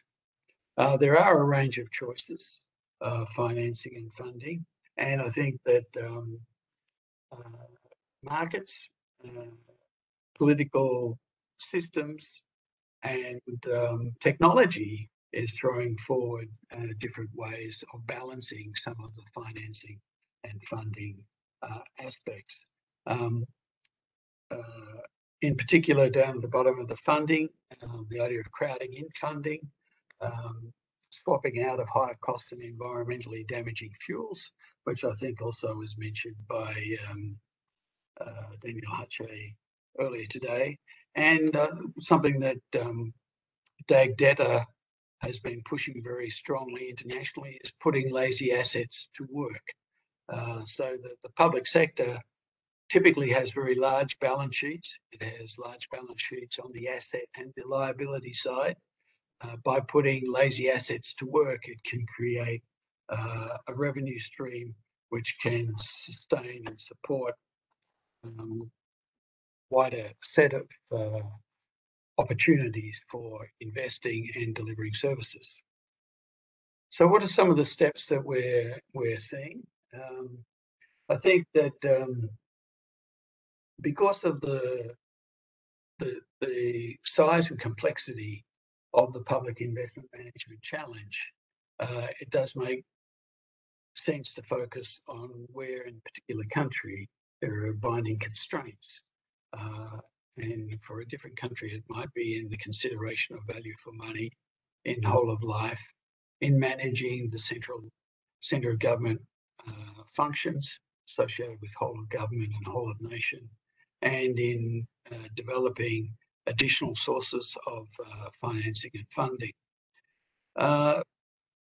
The MOF, as I said, the MOF has a really important role in keeping the beams at the top of the system straight and enforced, particularly around value for money and making sure that the affordability analysis does apply to all investments. The nature of the complexity of PPPs does suggest, which I think we're seeing in numerous countries, the centre of excellence around PPPs makes sense. Climate change and environmental degradation needs to be factored in along with social sustainability, which is a topic that will be picked up shortly. And if we can move to the right-hand side of the Government Effectiveness Index, including by promoting integrity and reducing corruption risks, then that is an undeniable good. The fifth thing here is learning from each other, whether it be other countries, IFIs or donor partners, in looking at applying best available project evaluation techniques. Managing the whole of government does mean managing the national balance sheet. It does mean ensuring, I think, the SOE sector, non-financial and financial investments and financing are part of the government strategy and sector policies. I think through time there's been a bit of variation in the view of the centrality of this.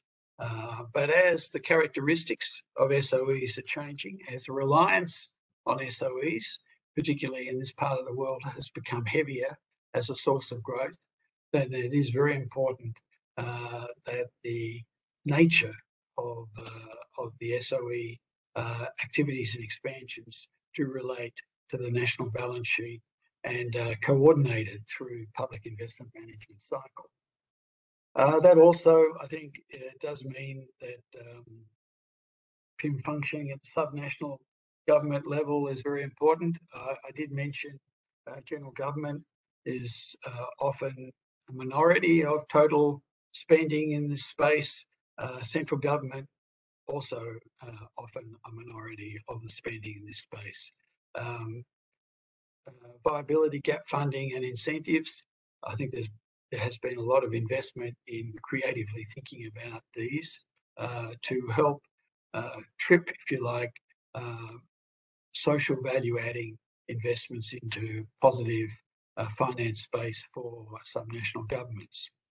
The whole of nation and whole of government is complex enough, but high levels of participation, public participation, I think is another mega trend that we're seeing, that the central government is not all-knowing. The public holds many sources of information, both in terms of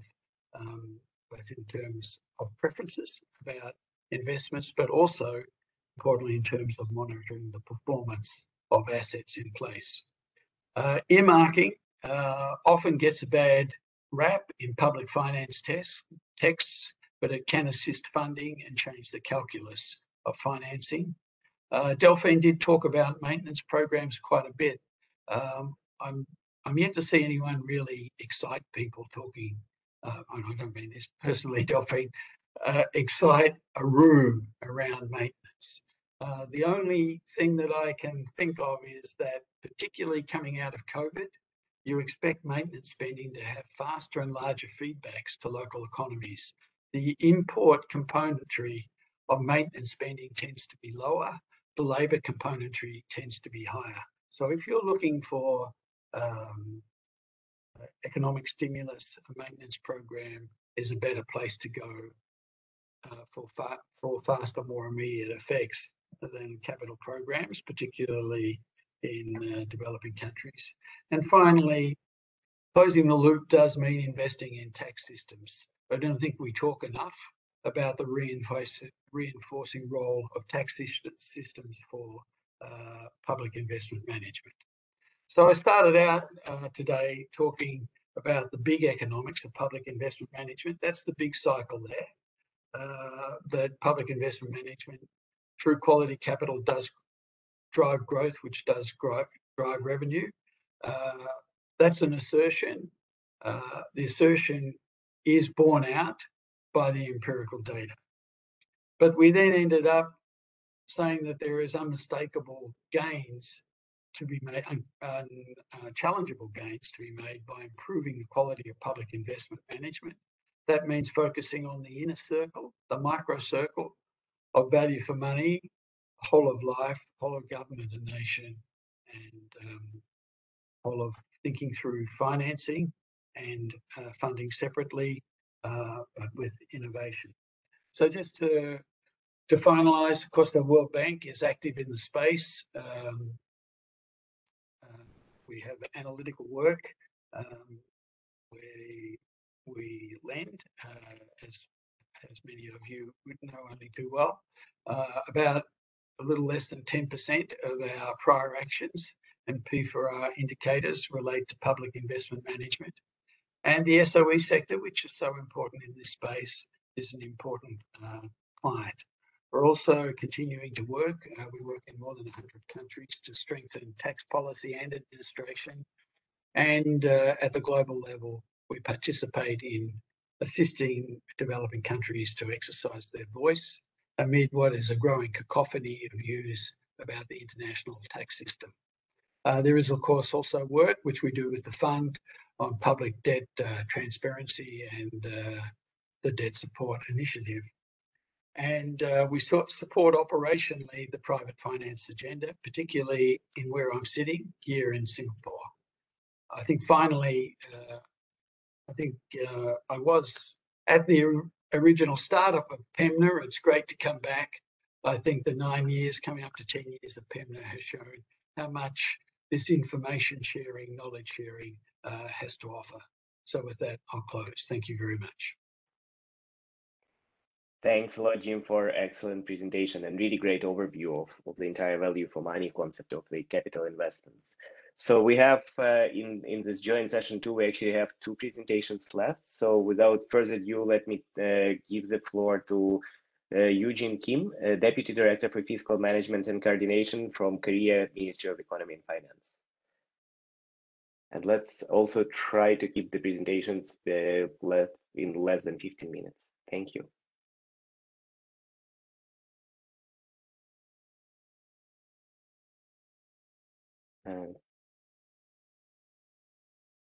Korea, can you hear me?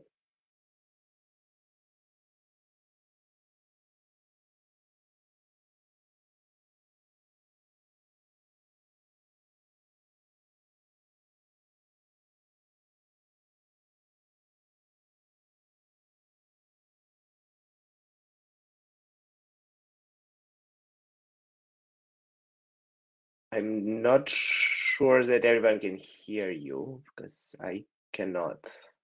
I can see the presentation though. Oh, sorry. Good morning and thank you for being here. The topic of my presentation today is improving value for money and affordability of capital investment and PPPs. And I will divide, for explaining the subject, I will divide my presentation into 3 parts. First, sustainable capital expenditure in COVID-19 and PPPs. And second, BFM for value for money for PPPs.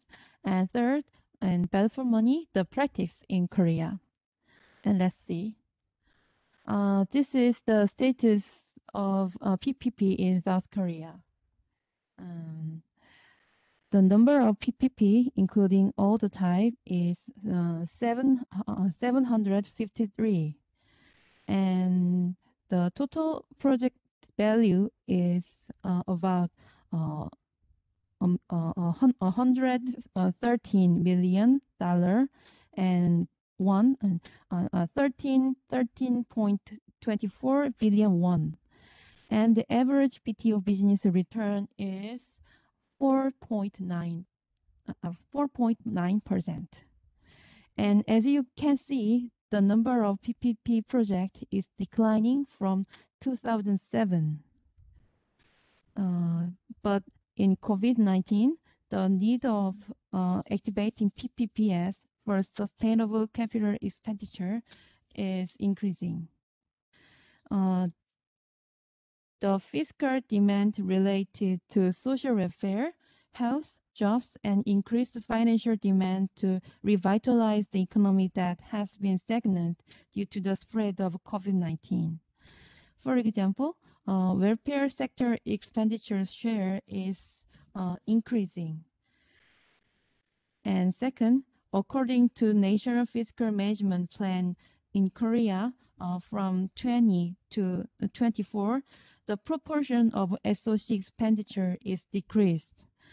And you can see 2016 PPP PPP is 23.7 trillion won,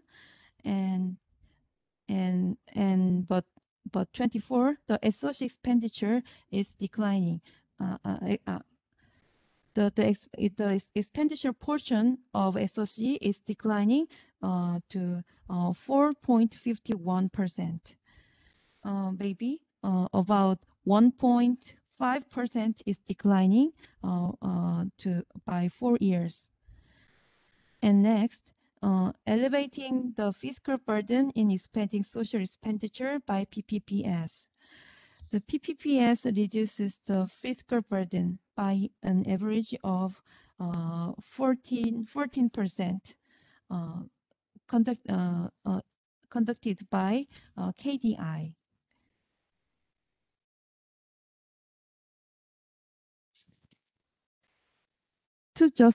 To justify this claim, there are results about performance of PPP in 2021 conducted by Korea Development Institute.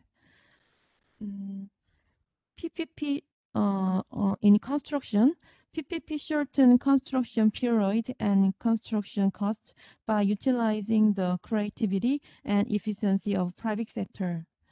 For example, highway reduced construction cost by 4.2% and environmental project by 24.3%. And the operation part, PPP improve operational efficiency through the use of private sector expertise and integrated construction and operation orders. Compared to financial projects, environmental projects cut operating costs by an average of 29.3% from 2017 to 2019. As a result, in the face of increased fiscal construction due to COVID-19, it is necessary to activate PPPs, which is a more efficient way of procurement for sustainable capital expenditure. Now let's see what is VFM. What is value for money? The value for money is the best available outcome after taking account of all benefits, costs, and risk over the whole life of the project. Why the value for money is used? Value for money is seeking the best use of available resources, and value for money is efficient and effective public service delivery. And let's see the key elements of PPPs. Value for money is often comparative assessment, and it requires a benchmark cost as a PSC. PSC is public sector comparator, and the PSC is benchmarking and evaluation tool. A PSC is benchmarks the cost of government service delivery, and PSC evaluates whether VFM is delivered from bids. And value for money adopted by different countries to meet government procurement practices. And VFM applied on project or program basis. And innovation, asset utilization, risk sharing, competition, service integration, 8 main key drivers of VFM.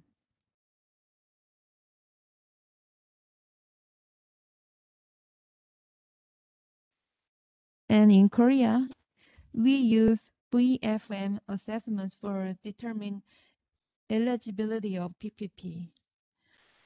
First of all, VFM assessment, in VFM assessment, we compare to PSC or between bidders.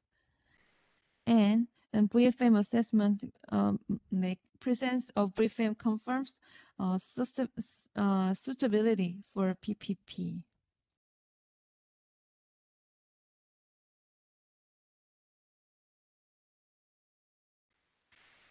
And in Korea, we are doing VFM test, and the scope of a VFM test is make 3 phases. The phase 1 is feasibility study. It is decision to invest. In feasibility test, the cost-benefit analysis is conducted to determine feasibility of the project from a national economic perspective. And phase 2 is the value for money assessment. It is about decision on PFI. PFI means Private Finance Initiative. The government payment of PSC is compared against that of PFI to assess whether the PFI achieve VFM. And phase 3, we form the formulation of PFI alternatives. Based on the result of phase 2, an appropriate PFI alternative are formulated. The level of project cost, user fee, subsidy scale, etc. are suggested from the government. And it is the basic concept of VFM assessment. We use PSC and PFI to analyze the PPP proposal, both of solicited and unsolicited project. And this is the flow chart of VFM test for unsolicited project. And I will explain it very simply. And in phase 1, the project proposal by PFI. The project proposal by business proponent. And after proposal, we are conducting construction of PSC. We calculated public sector comparator in this process. And next, we conduct feasibility analysis. We are making out benefit cost analysis in this step. And the result of this analysis is very low, and the project is rejected. But when the project passed feasibility analysis, the next step is construction of PSC 1 and PFI 1. And we perform VFM tests of private proposal. The VFM is calculated from PSC 1 minus PFI 1. And when VFM is under 0, we reconstruct on PFI 2. But when the VFM is over 0, we going to next step to PFI alternative. And the next step is calculation of bonus point. And finally, we implement PPP project. That's the flow chart of unsolicited VFM test. And the next flow chart is the project of solicited. It is almost the same as unsolicited VFM test, but is more simple than unsolicited test because it is proposed by government. And the first step is construction on PSC, and then we conduct feasibility tests of PSC 0. And when the project passes the feasibility test, they conduct construction of PSC G1 and PFI G1 and compare both of them. And also, they are doing BFEM tests. And when the BFEM test results that BFEM is over zero, the next step is construction on PFI alternatives. And then the final step is implementation of PPP. That's the flow chart of BFEM tests that on solid-sided project. And let's see the detail. First, the feasibility study. The feasibility study assesses project feasibility and necessity in the context of national economy and policy directions. And cost-benefit analysis method is used to assess economic feasibility of a project.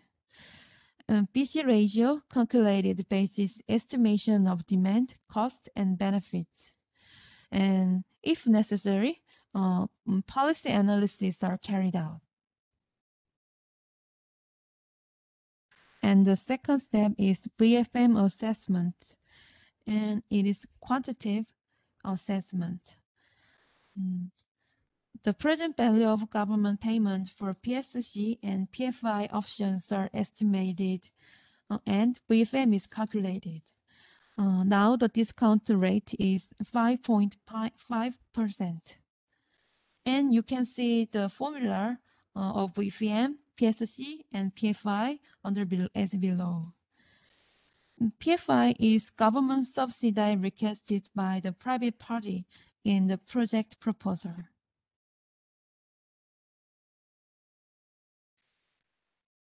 And then third, BFM assessment is as qualitative BFM assessment. It evaluates allocation of risk as construction, operation risk, and something. And they evaluate improvement of service qualities. And they also evaluate and other ripple effects as positive externalities and promote the financial market through the adoption of an advanced financial techniques.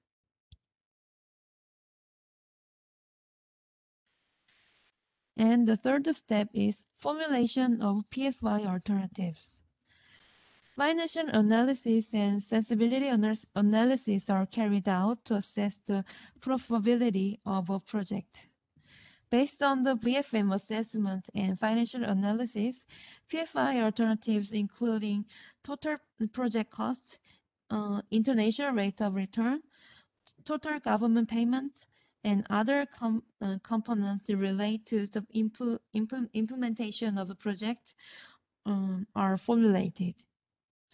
The competent authority choose the most appropriate PFI option and invite third parties to tendering.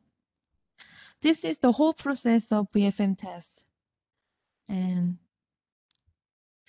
thank you for everyone. Thank you for attention. Thank you very much for excellent presentation. We actually have the last presentation for the session 1. So I would like to invite Nguyen Du Clon, who is the Deputy Director General for Investment Supervision and Appraisal Department from Vietnam Ministry of Public Investment, MOPI. Please go ahead.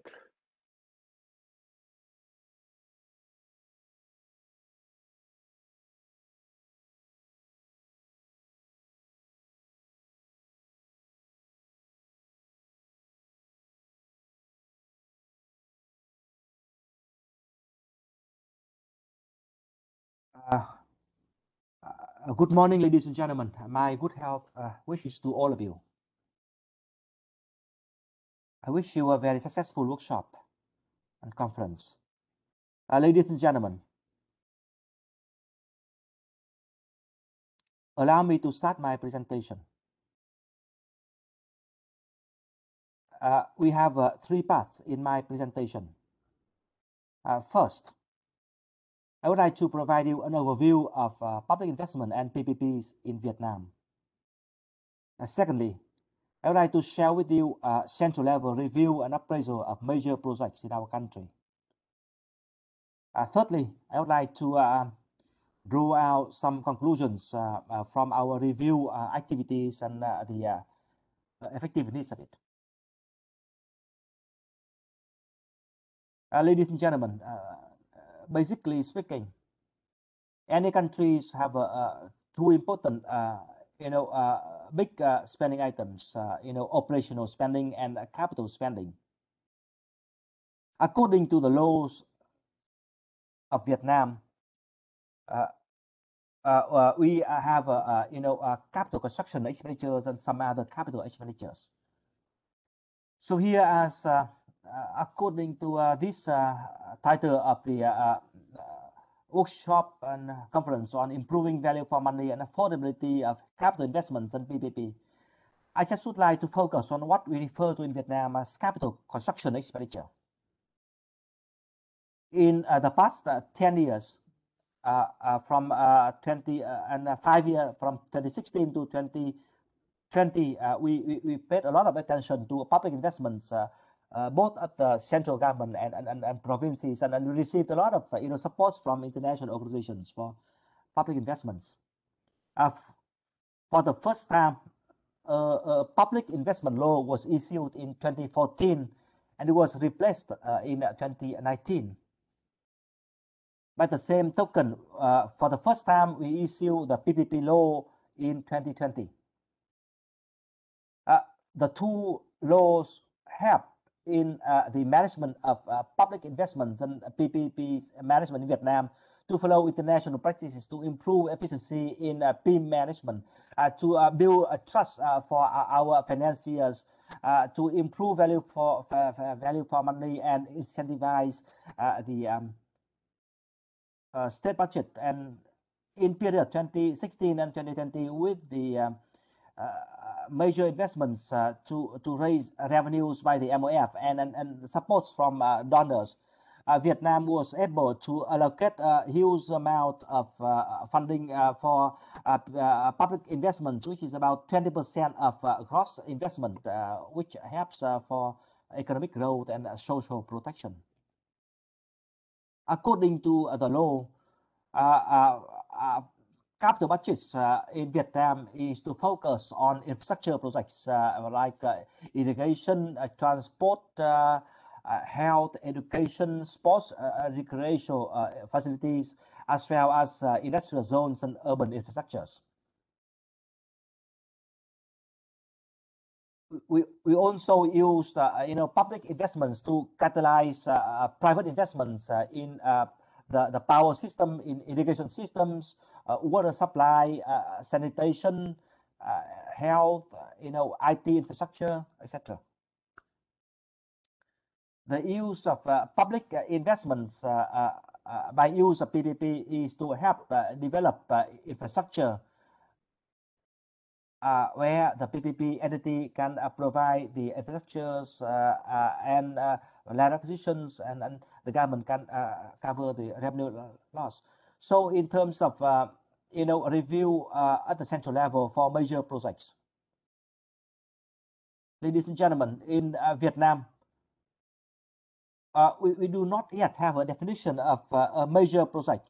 So here I would like to focus on the projects that the National Assembly approves, the investment policies we refer to as nationally important projects. So I would like to share with you the review by the central level for such projects.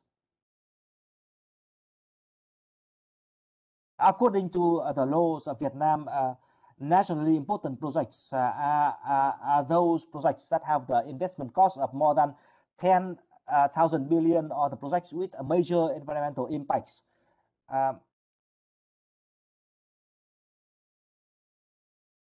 And those that require occupy paddy rice lands of more than 2 crops per year for over 500 hectares, or the projects that require resettlement or replacement of more than 20,000 persons in mountainous areas or 50,000 persons in other areas, or require special policy mechanism.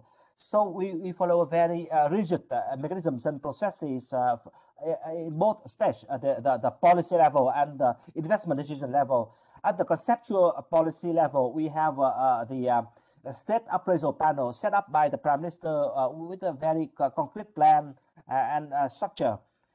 And the review by the National Assembly was done by a body of the National Assembly.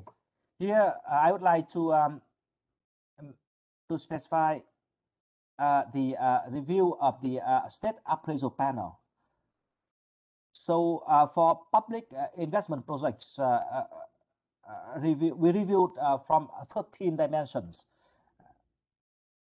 One is the rationale for the investment, then the alignments with socio-economic development strategies and other plans. Thirdly, a projection of demands, coverage of services, indicative investment objective, scope and modalities, the indicative demands of land use and land acquisition, energies, and selection of technologies and techniques and equipment materials. Sixthly, we measure and select the types of investments, and then we consider environmental impact. Eighth, we look at the investment costs, financing, and financial availability and affordability. Ninth, we also measure the cost of investment, maintenance costs, operational costs. 10th, we measure the scheduling and phasing, and 11, we measure the effectiveness, and then 12, we measure implementation actions, and then 13, we measure the subsidiary and special policies for the PPP projects. We consider and looked at 13 dimensions. In addition to the dimensions for public investments law, we also consider the rationale for the PPP modality. We also look at the value for money and returns for the investors and the types of contracts. And fourthly, the mechanisms for risk sharings and covering of revenue loss. So here we look mainly at the rationale, the effectiveness, the size, total cost, and affordability, especially the affordability of the state budget. In case if we cannot be able to identify the financing sources, the investment policies can never be approved. And if the project is effective, we will recommend to focus resources for investment to avoid fragmented investments that will cause a lot of waste to the state budgets. Next, I would like to move on to the investment decision part. Next, please. Here you are. In this investment decision stage, we also set up state appraisal panels by the Prime Minister. It's the same like the investment policy stage. So the dimensions we cover are almost familiar, but we look deeper with more specific data and details.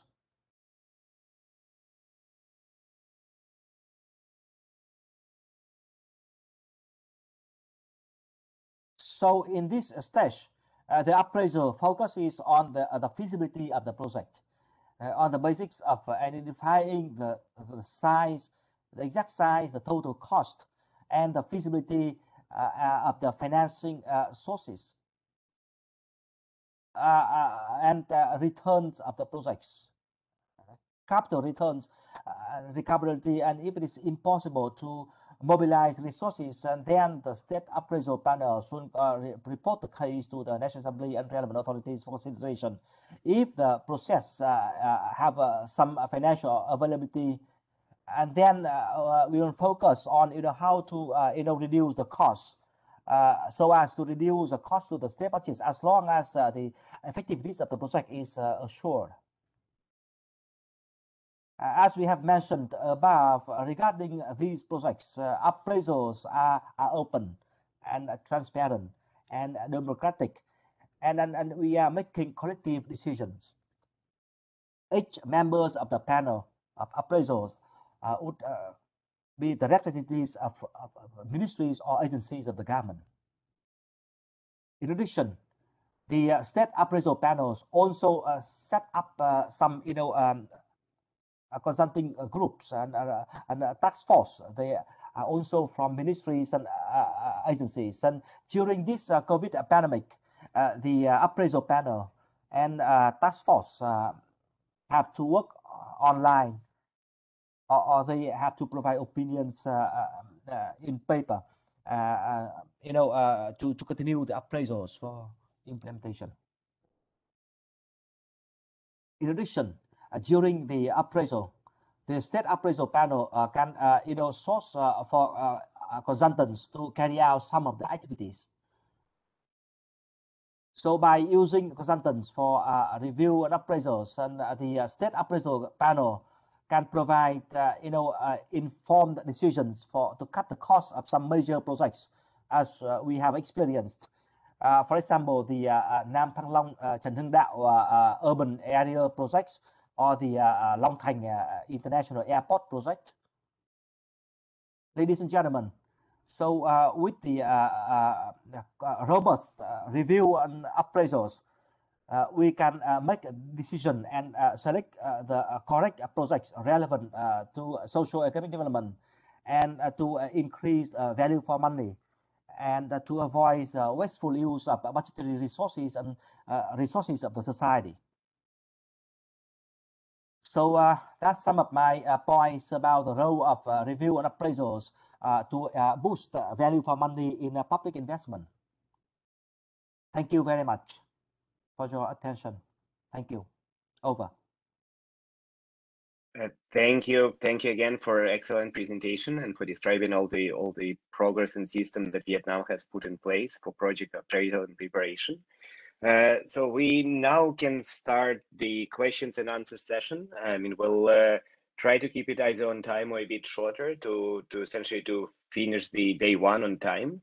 And if you have any questions, please feel free to raise your hand or just pose the question in the chat.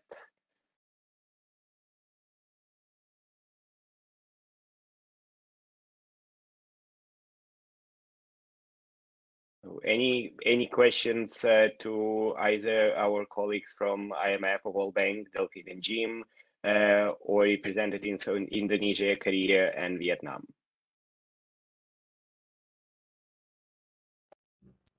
May I have questions? Certainly.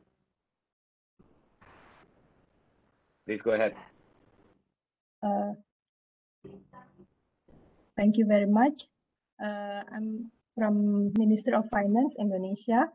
I have a question for the presentation from Delphine. This is with regard to the one of the recommendation that there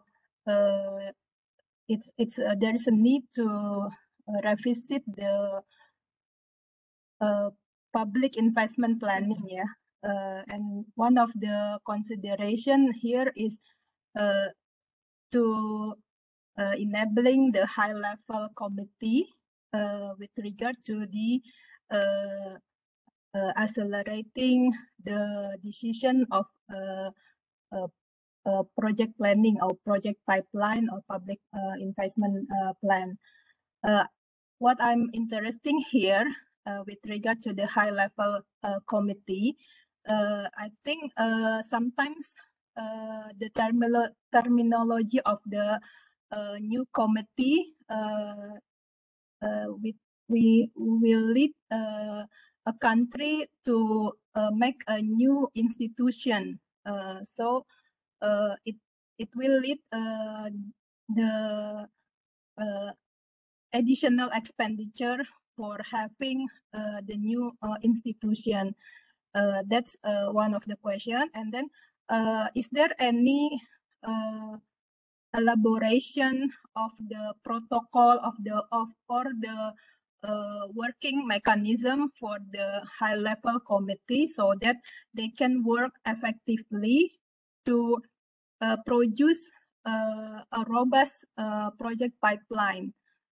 Because the terminology of the high level sometimes does it mean it has to be top-down decision, so that whenever the decision already made of the project pipeline itself, does it mean that the screening process doesn't need to do anymore, so that all the below institution will just have to do the project pipeline that already produced by the high-level committee. And how can the high level that doesn't have robust information with regard to the detail of the project can understand what kind of the good project that needs to be developed? So that's my question. Only one question to Delphine. Thank you very much. Thanks a lot. And actually, Delphine, before I turn over to you, I've also seen another hand from Palani.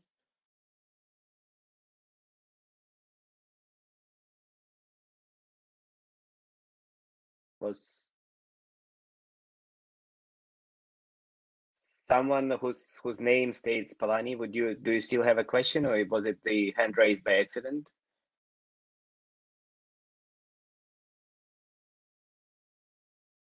Okay, I guess, Delphine, why don't you take this one? Because there are also several questions to Korea, but we can take them later. Go ahead. Yes, thank you very much, Alexei. It's a good question, and I'm glad you picked up this recommendation. So, you know, as I was mentioning, these recommendations are aimed to be directed at countries that have very different levels of capacities in the various areas of public investment management.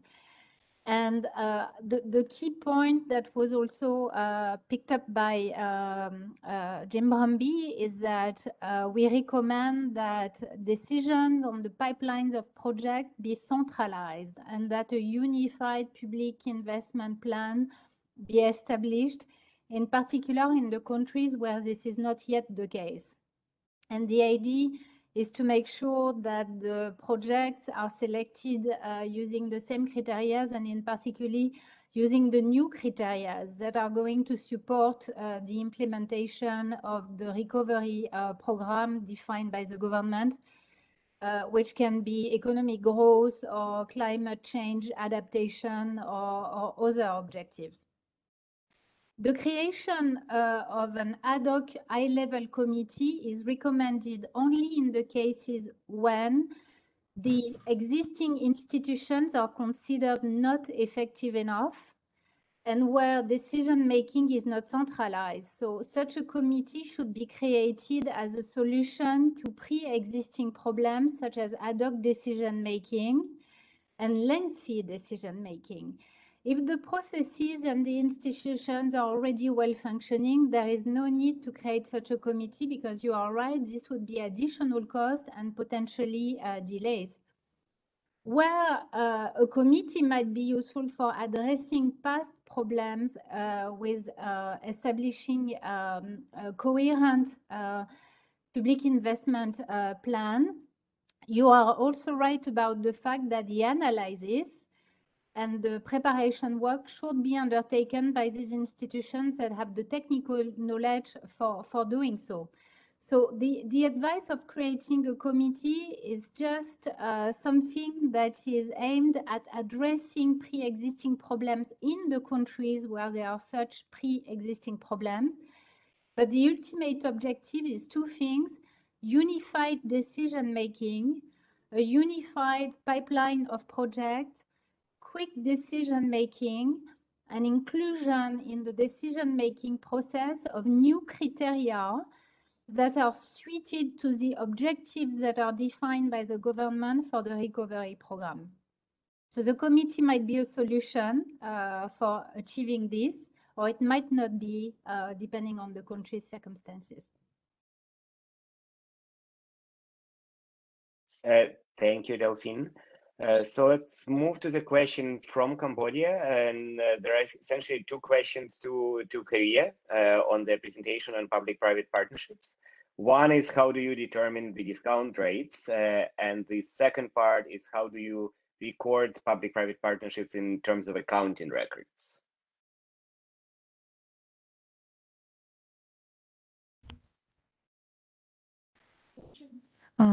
Thank you for a good question. And the answer, the answer for the discount rate is that the discount rate is a making make of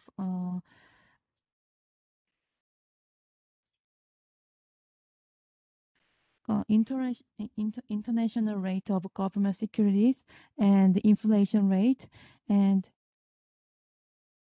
appreciation of SOC is the determination, major determination of discount rate.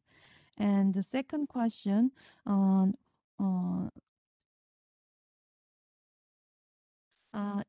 is the government subsidies. Government subsidy about construction subsidies and operational subsidies. I think I think the second question was how do you record PPPs in terms of accounting records? I'm not sure that it would probably be more of a treasury question, but if you can respond to it, that would be great. It is recorded as expenditure. We record the PPP relevant expenditure as construction subsidies and operational subsidies. These two parts are written down in the financial report as expenditure. Great. Thanks a lot. Any other questions? We have actually someone who started typing in the chat saying that they have two questions to Vietnam presentation.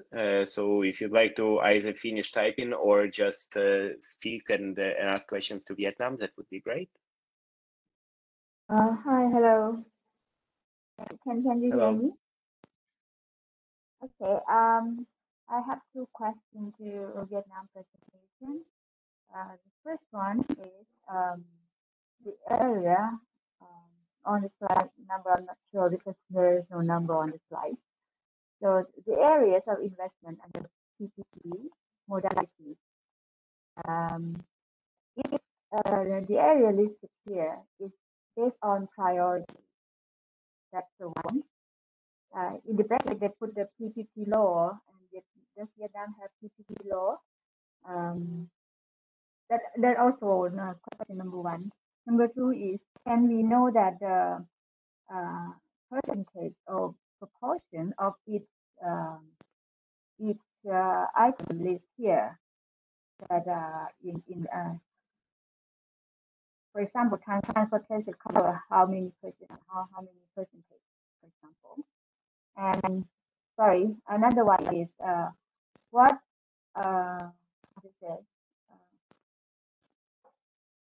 items that are not listed here can be included in the area of investment under PPP law.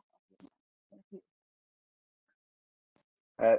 Thanks a lot, Vietnam. If you would like to take the questions, and also you just indicated in the chat that there are questions you'd also like to pose to other presenters, please go ahead and do both. Thank you. Việt Nam trả lời đi ạ.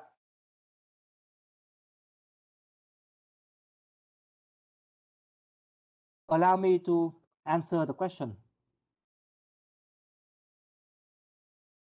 First, you seems to ask about areas of priorities for PPP projects, right? So as I presented the areas of priorities for PPP modalities in Vietnam include infrastructure projects in the areas of transport, power, irrigation, education, health, and IT infrastructure. These areas, as we mentioned, are almost the same as in Indonesia, as I thought. And for your question, you seem to ask about the percentages in this year, 2021, about for the PPP projects in Vietnam in 2021. We are embarking on a number of projects under PPP modalities, and most are transport projects. There are 3 projects to build the North and South expressways of Vietnam. We have finished the investment policy station. We have not been able to select investors. That's the challenge for Vietnam at the time being.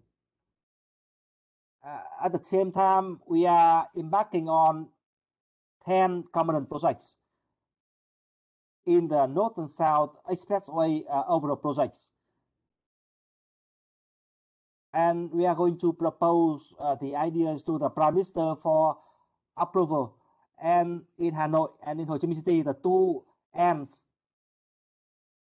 In each project, we have about 2 projects. So in total, we have 4 expressway projects. So at the time being, for the agency that are receiving PPP proposals, we are mostly receiving PPP proposals for transport projects. Thank you. Great, thanks a lot. And also you indicated that we have some questions. Yes, my name is please go ahead. I'm working for the State Policy Department of the MOF. Good morning, ladies and gentlemen. I would like to express my appreciations to the presentations. In a very short time, you provided a lot of information. Now, I would like to raise a question to Delphine Moretti and Marco Santo, Eco Santo, and some other presenters. So my question focuses on our responses to the COVID-19 related to what you have presented. So first, to talk about the MTEF, we are aware of the importance of the MTEF for sustainable development of the economy and a robust fiscal system. However, at the time being in Vietnam, I can see that it's difficult for us to sketch out a medium-term framework, for example, for 2022, 2024, because now the pandemic is having big impacts on all economy of all countries, and it's difficult to estimate and to forecast our revenues and our expenditures for the time to come in the medium term. For example, in 2021, if we are going to develop a 3-year MTF for 2022-2023, all of our forecasts can be changed maybe after this year and early next year. So I think that the MTFs, we need to consider its relevance, because that things will be changing even early next year. Delphine Moretti, would you like to say anything about that? And is there any techniques to overcome the problem? That's my first question. My second question is, like Mr. Long from Vietnam said, the case in Vietnam is similar to Indonesia. But you can see that, for example, we share the same views about public investments. The level of public investment of Vietnam is about 8% of GDP, 8 or 8.5%, depending on each year. So it's a little bit higher than Indonesia, but it's almost the same to some extent. And about the PPP mechanisms, both countries are trying to promote. But the point I want to ask is about during Indonesia's implementation, do you see any challenges? What kind of challenges, and what are your solutions? What did the government of Indonesia do to resolve the challenges and to promote the PPP modalities? So my third question is about PIM. I just have a short question. Is there any countries that have any experience of setting a kind of limit, a spending limit for the capital budget, like we can set a limit of 28% of the total budget, or can we be flexible during the implementation? And also in the context of the COVID pandemic, is it relevant to adopt such a limit, or should we increase it a little bit? Should we decrease it a little bit? So thank you very much. Thanks a lot for your questions, Vietnam. And let me also add one more question, which I think is related from the chat, and just ask the speakers who would like to go first. So we have one question from the chat saying, how do we balance between social infrastructure and economic infrastructure to respond to pandemic, especially the support for health infrastructure? Thanks a lot. And with that, who would like to go first? Jim, Delphine, or colleagues from Korea, Indonesia, elsewhere? I can maybe answer the first question on Sure. the difficulties of doing medium-term planning in the current circumstances. I can only just agree with that. Actually, at the moment, I am doing with colleagues in headquarters a stock taking of fiscal frameworks in Asia and the Pacific. Maybe I will be able to present this in upcoming meetings. And we are looking at what is happening, and in a lot of cases, the MTFs have been suspended. We are also looking at what is happening at the moment, which is in the region a special period because the pandemic is not over yet. But we've noted that in a number of countries, MTFs have been resumed. We are at the moment looking into how this has been done, but for a lot of the countries, it's very simply that the MTFs are published with more prudence in what is said about the forecast, more caution also in what the fiscal councils are saying about the forecast, where these fiscal councils are existing. An obvious answer to your question about how to deal with the uncertainty is, of course, to accommodate more risks in the MTF and to have larger reserves. At the same time, of course, if you're doing a forecast with very large reserve, the reliability and the usefulness of the forecast is limited. I can only agree that forecasting at this period of time is remaining extremely challenging, and the use of MTFs as a means to provide certainty on the implementation of the public investment plans is a bit difficult. I think the key message is that as soon as uncertainty will decrease, and hopefully we are not very far away from that stage, it's important to resume normal processes, and it will be important to put effort again into producing this forecast in a reliable manner and strengthening the processes in the institutions on the preparation of the MTBF and MTF. This will be the focus of the next fiscal monitor of the IMF, and I hope this will be a future discussion in the PEMNA community too.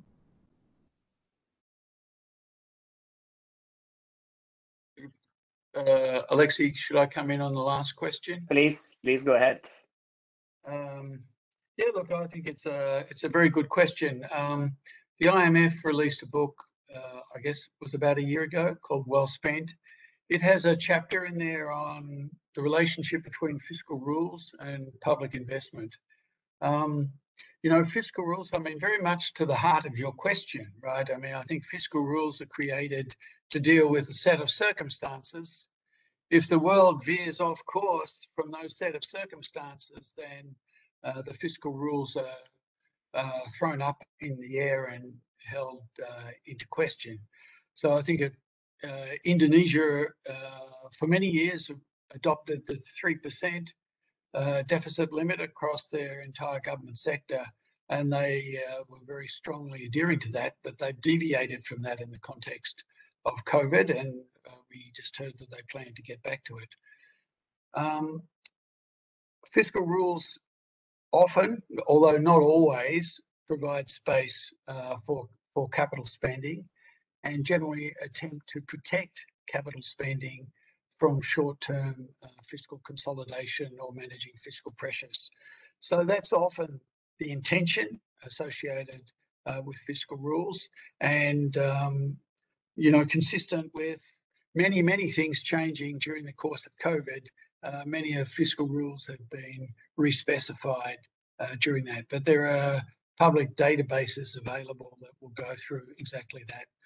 I think traditionally, one way of dealing with this is the sort of the rule that came out of Germany and Japan in particular, for the golden rule, that there was no borrowing for capital spending, and then to have a debt limit on the other side, which would then effectively constrain the amount that could be spent when put together with revenue numbers. So I think that's one thing. The other thing to say, I guess, about fiscal rules is that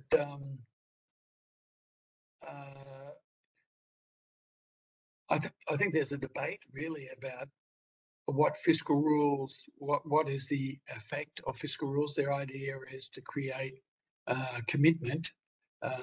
If they create commitment but you keep changing them, then definitionally that's not a very firm commitment. So I think one of the things that will happen coming out of COVID is that there will be a continued re-examination, re-analysis of what is an effective fiscal rule, what is the degree of certainty it can give, and what's the degree of lack of certainty it doesn't give. The work we did in the bank some years ago suggested, in fact, fiscal rules in the absence of mechanisms like an MTEF are not particularly effective. So, but that depends a bit on the environment which they're in. So back to you, Alexi. Thanks a lot, Jim. Would any other presenters would like to take on how did you balance between social infrastructure and economic infrastructure as part of response to pandemic? Maybe Korea. Yeah, this is Korea. Actually, the social infrastructure building is not active in Korea because it is due to the interest rate of return is pretty low. So to tackle the situation, we're trying to stimulate social infrastructure building by increasing rate of return. For example, we are trying to increase subsidies. So to do that, we are trying to improve relevant institution and legal framework. And we also try to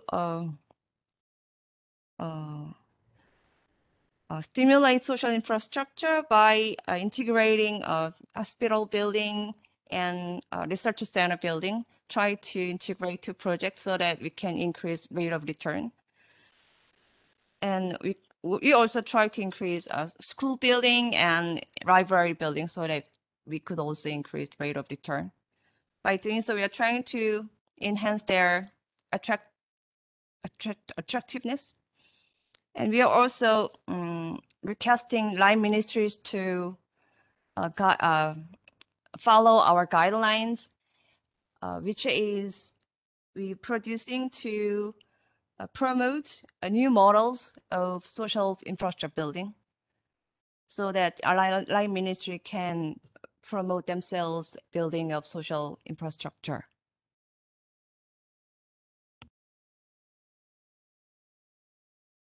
Thanks a lot, Korea. And it was, I think that pretty much concludes the questions and responses. I don't think I see any new questions in the chat.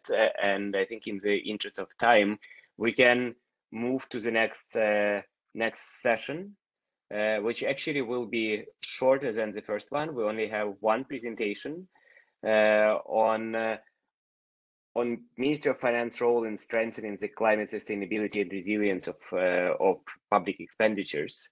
And we'll have Adrian Fozert, who is a governance practice manager in the World Bank, but also he takes a lead on the climate and governance agenda at the World Bank as well.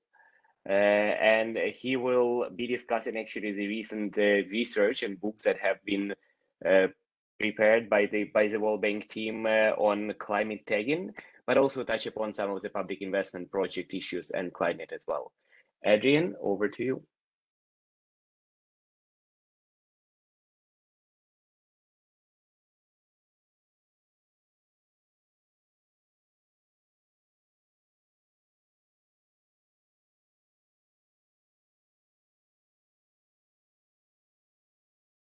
Sorry, difficulty unmuting at this time of night. It's nearly midnight here, so it's a pleasure to be back at PEMNA. Like Jim, I was at the inaugural session nearly a decade ago, and it's really quite amazing to see how many colleagues from so many different ministries are there today.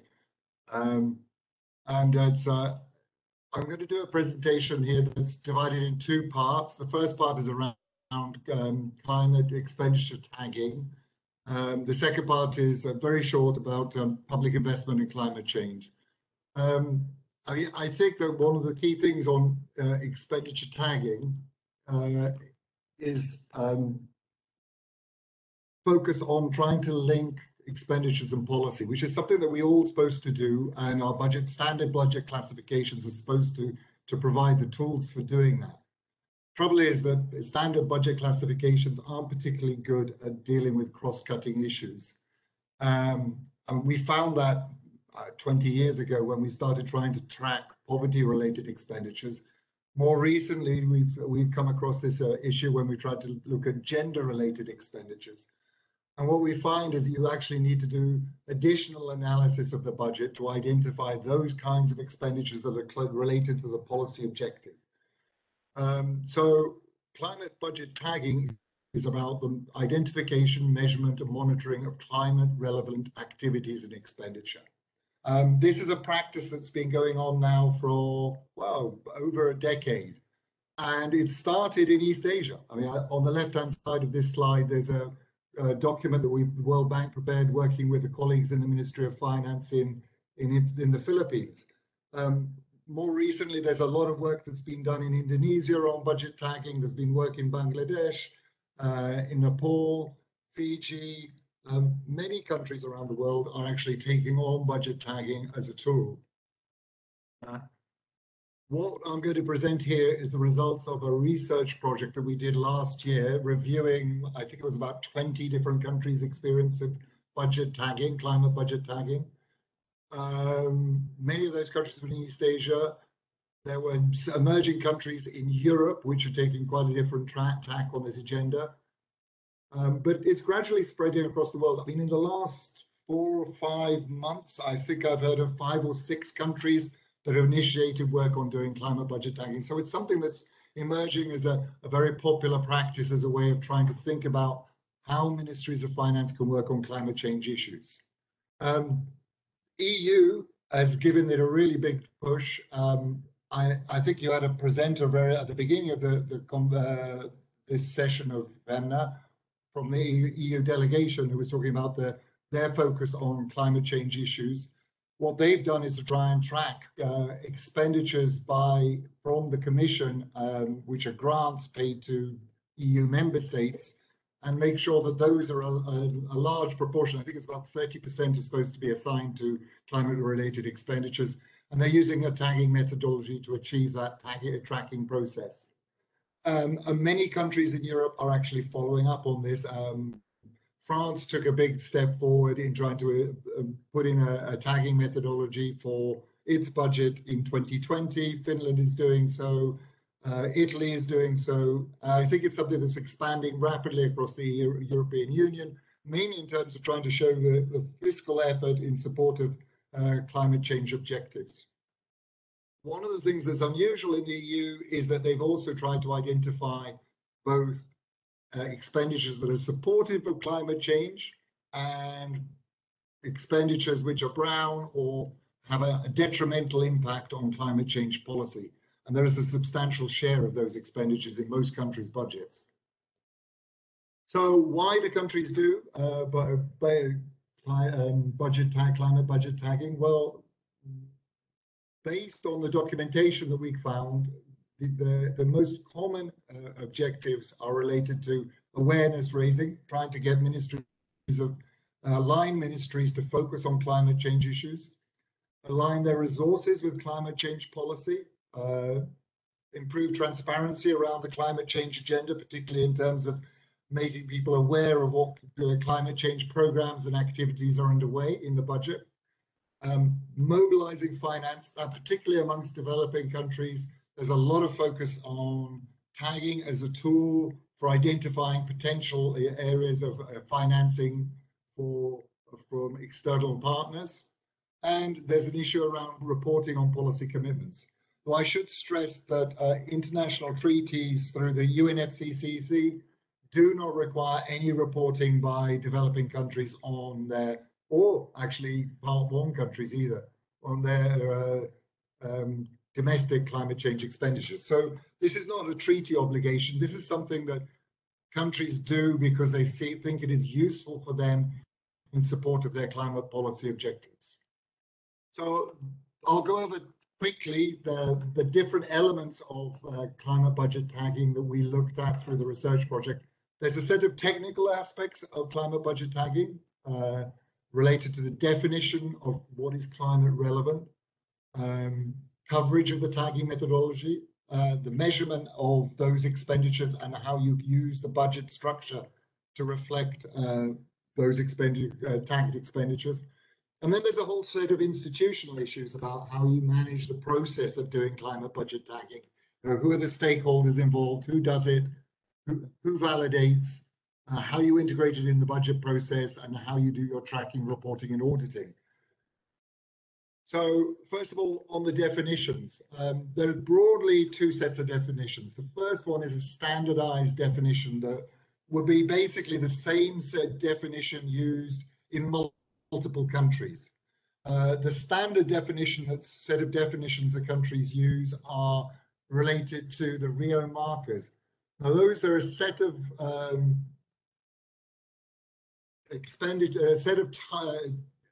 programs that were identified as being related to climate change for the purposes of measuring, financing, or development assistance in support of the Rio Conventions, which are the conventions related to climate change, desertification, and biodiversity.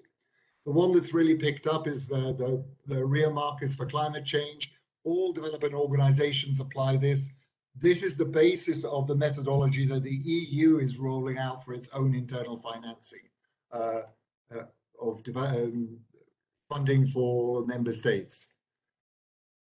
The second type of definition is one that is policy-based, where you're not trying to standardize your definition by following a set of rules that were set by an international organizations and will be roughly comparable across countries. You define what your climate policy objectives are for your country, and you base your definition of expenditures on those policy objectives. In some countries, they mix them. They have a mixture of both a standardized approach and some elements of a policy-based approach. So an example here comes from Pakistan, where they've used a mix of the Rio markers plus some element of a filter that's based on their policy objectives. So they only cover those elements of the strategy of the Rio markers that are consistent with their their climate change policies.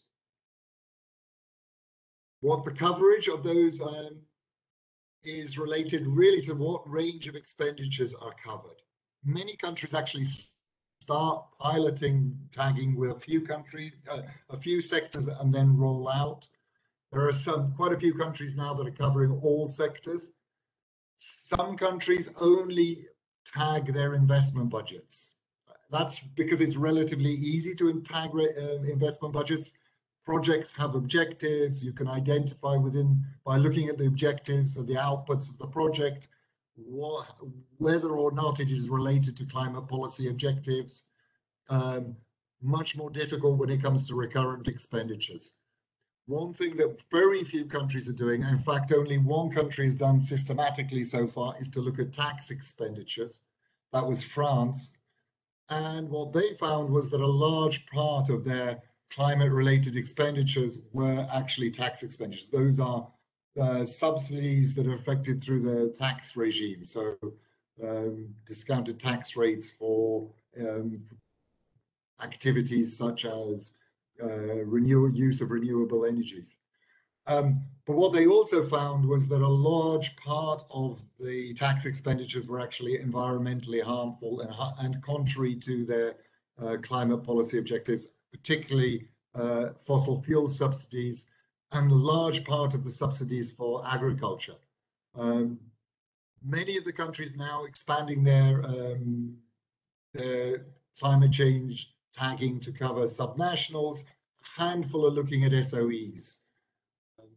SOEs are particularly important because they really are they are often the major actors in key sectors for decarbonisation. So around energy, transport, water. Most of the countries that do tagging have to attempt to identify some share of their expenditures that are climate relevant, rather than taking all the expenditures in a particular program or activity or project as being climate related. Some of those use a basis, they try and break down the cost structure of those programs. Others use a relevance weight. So they'll just make an assumption based on the objective of the program or a project. Others use no weighting whatsoever. They just take the whole value of the project, assuming that if it mentions climate change, it must be relevant. Many countries try and integrate it into the budget. The obvious way to do that process, the obvious way to do that is by using your budget codes and tagging your coding structure. That helps you integrate it both for budget preparation and budget monitoring and financial reporting. We've got an example here from Uganda where they've used various elements of the string for identifying expenditures, to identify both the objectives, the policy area, the sector, and a specific strategy which this particular project relates to. Stakeholders are probably one of the most challenging elements of the budget tagging is how to engage with all of the sectors that are involved. You've really got to to have an effective set of information about what the budget is doing, you've got to really involve all of your line ministries. And ideally, if you can, subnational governments and your SOEs. Now, the challenge is whether you do the tagging centrally through the Ministry of Finance, or you do that, you allow the line agencies, the spending agencies, to tag the expenditures based on information that they have on programming objectives and using the guidance provided by the Ministry of Finance. There's advantages and disadvantages to both ways. One of the big advantages of doing it centrally is that you have a very rigorous approach to applying the methodology. You are sure that the methodology is being applied correctly. But then again, there's problems of ownership. You really want to get the line agencies thinking about what their expenditures are and using the tagging as a way of really interrogating their policies and their expenditures to think about whether they're aligned with climate objectives. So ideally, the ideal would be to do it with through the line ministries, and I think that's the growing trend at the moment. Most countries may start by doing it with central agency and then shift over to decentralizing to the line agencies doing the tagging. And then what becomes very important then is that there's a validation process if the line agent, there are line agencies may have a strong incentive to exaggerate or what we call greenwash their expenditures to show that they're more, that they are a large part of their expenditures are aligned with their climate policy, maybe in an attempt to mobilize additional resources. So you really do need to have some entity that's having a look at what the line agencies are doing and interrogating the validating whether the classification has been done properly. Most countries are focusing on the budget itself. So the tagging exercise looks at what's the composition of the budget. There may be a report that's generated, published, which identifies climate-related expenditures. It's often done as an annex to the budget. Very few countries are actually tracking those expenditures through the budget process, through to financial reports, budget execution reports, financial reports, and even fewer are actually looking at audits of whether to determine whether the expenditures have been applied as was originally intended. So this is an area where there's probably a need for further development if we're going to ensure that the quality of the information in the budget tagging, and to make sure that there is a link between the plans and what's actually done. You really need to have some sort of validation exercise at the end of the budget process to check back in terms of the application of funds. So what are the challenges? Well, the big challenge is really using the information. I mean, it is ironic, that in the end, you're doing a tagging exercise to generate information so that you can use it to inform decisions. If you're not using the information, I would question why on earth do you want to gather it? So if you are gathering information, if you are going to get into a budget tagging exercise, it's important to think about how you're going to use the information. Firstly, in terms of resource allocation, what point in the budget process is this information going to be used? Right at the beginning? How is it integrated into the decisions, the negotiations between the Ministry of Finance and the line agency? What kind of information is shared with the legislature, and how will that be impact on resource allocations? So there needs to be a process of thinking about how you're going to impact on budget allocation at the time when you're putting in place any kind of tagging process. How does it impact on resource mobilization? Actually, a lot of countries have expected the budget tagging to facilitate resource mobilization. We tried to check this, and there's very little evidence that it actually does help you mobilize additional resources. Some countries have used budget tagging to support the issuing of green bonds. It can be helpful in that way, but many countries have issued green bonds without any budget tagging, so it is not essential. One issue that I do think is very important is that if you are trying to get a picture of what the impact of your fiscal policy is on your climate change policies, then you do need to think both about those expenditures which are having a positive impact or are aligned with your climate change policies, and those which are contradictory. And the obvious target here is the fossil fuel subsidies. From my perspective, it makes very little sense to publish information in the budget which identifies climate-related expenditures if you're not highlighting also the amount of resources that are being spent on activities such as fossil fuels or agricultural subsidies that are having a detrimental impact on climate change policy. So the climate change tagging does represent a significant administrative burden. I don't think you should enter it into it lightly. It does require additional data collection and data entry, a lot more analysis if it's to be used properly throughout the budget process. I do think it's important to think in terms of using both planned and actual expenditures. Just publishing information on what was planned is only half of the picture. You really do need to have an idea about how resources have been applied. It's also important to consider about what the other drivers of public finance, sector finance are. Climate change is one policy objective, but it's not the only one. You've all been talking about the recovery during the early parts of this session, the need for jobs, the need to address poverty reduction. Climate change is one of many policy objectives that ministries of finance have to address. So when you're doing a budget tagging exercise, it's important to think, well, how does this fit into the broader policy objectives that the Ministry of Finance is trying to achieve? Lastly, there's an ongoing debate about whether we need to have international comparability. Personally, I don't think it's relevant. I think that it's much more important that countries have a climate budget tagging process and structure that meets their needs. So it generates the information that they need to support a policy process and integrate climate change into their policies and into the budget preparation process. I think that brings me to the end of that session. How do you want to do it, colleagues? Do you want to ask questions now, or shall I quickly go over the PIM and climate change presentation? Edwin, perhaps you can just go over the climate change in PIM, and then we just do a longer question and answer session after that. Okay. How much time do am I going good for time?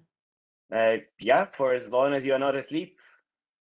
I don't know. I'm more worried about you guys going to sleep. Okay. So on PIM, I think the use, I'm not going to go into details about how you design your public investment management system and how you to address climate change. I'm going to go over sort of the broad issues the ministries of finance need to be thinking about. And the first of it is to think about what risks we need to address. What are the big climate change challenges the ministries of finance need to be thinking about when they're thinking about their planning investments that are going to last a long time? Jim Bumby in his presentation referred to the fact that investments last 40, 50, 60, 100 years, some of them. These are the investment decisions we take today, particularly around energy, transport, water, urban design, irrigation, management of coastal areas. These decisions are going to have impacts 50, 100 years from now.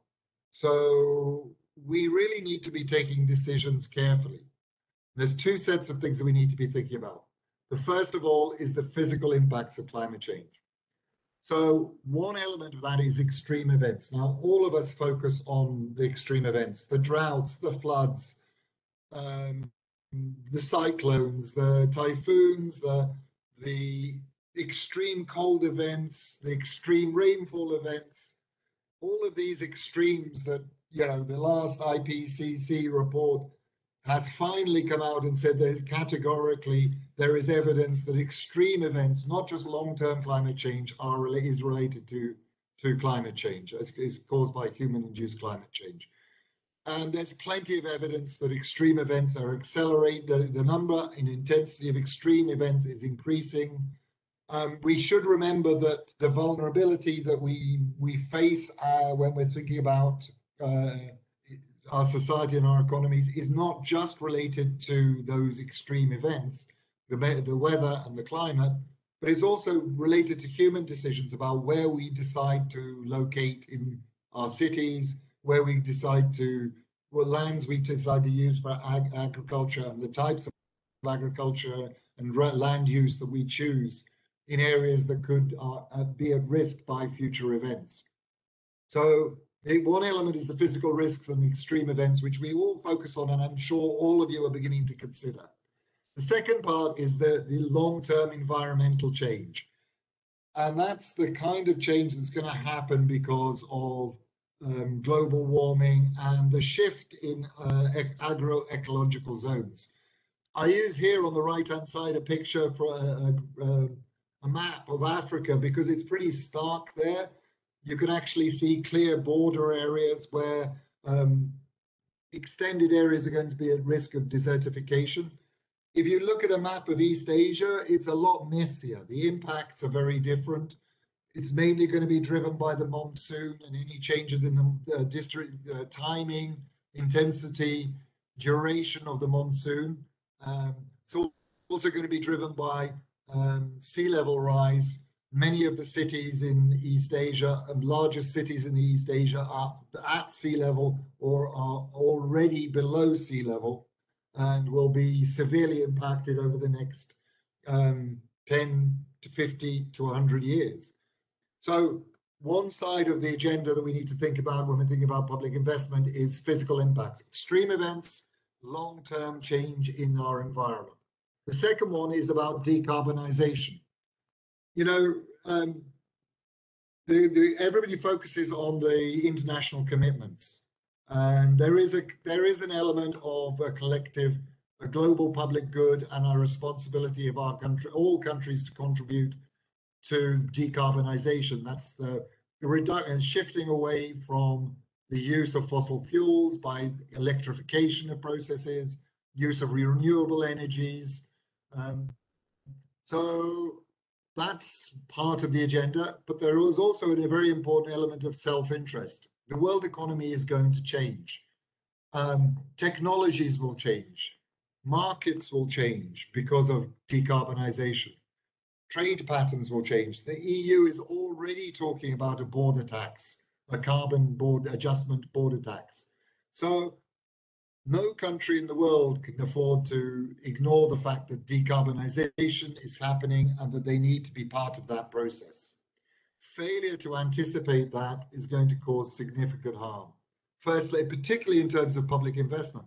First of all, there's a risk of a disorderly transition.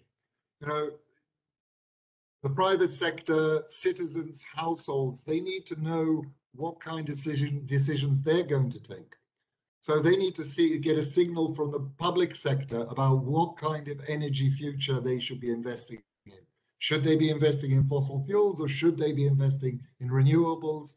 Should they be investing in electrification of transport, of heating, of refrigeration, and all?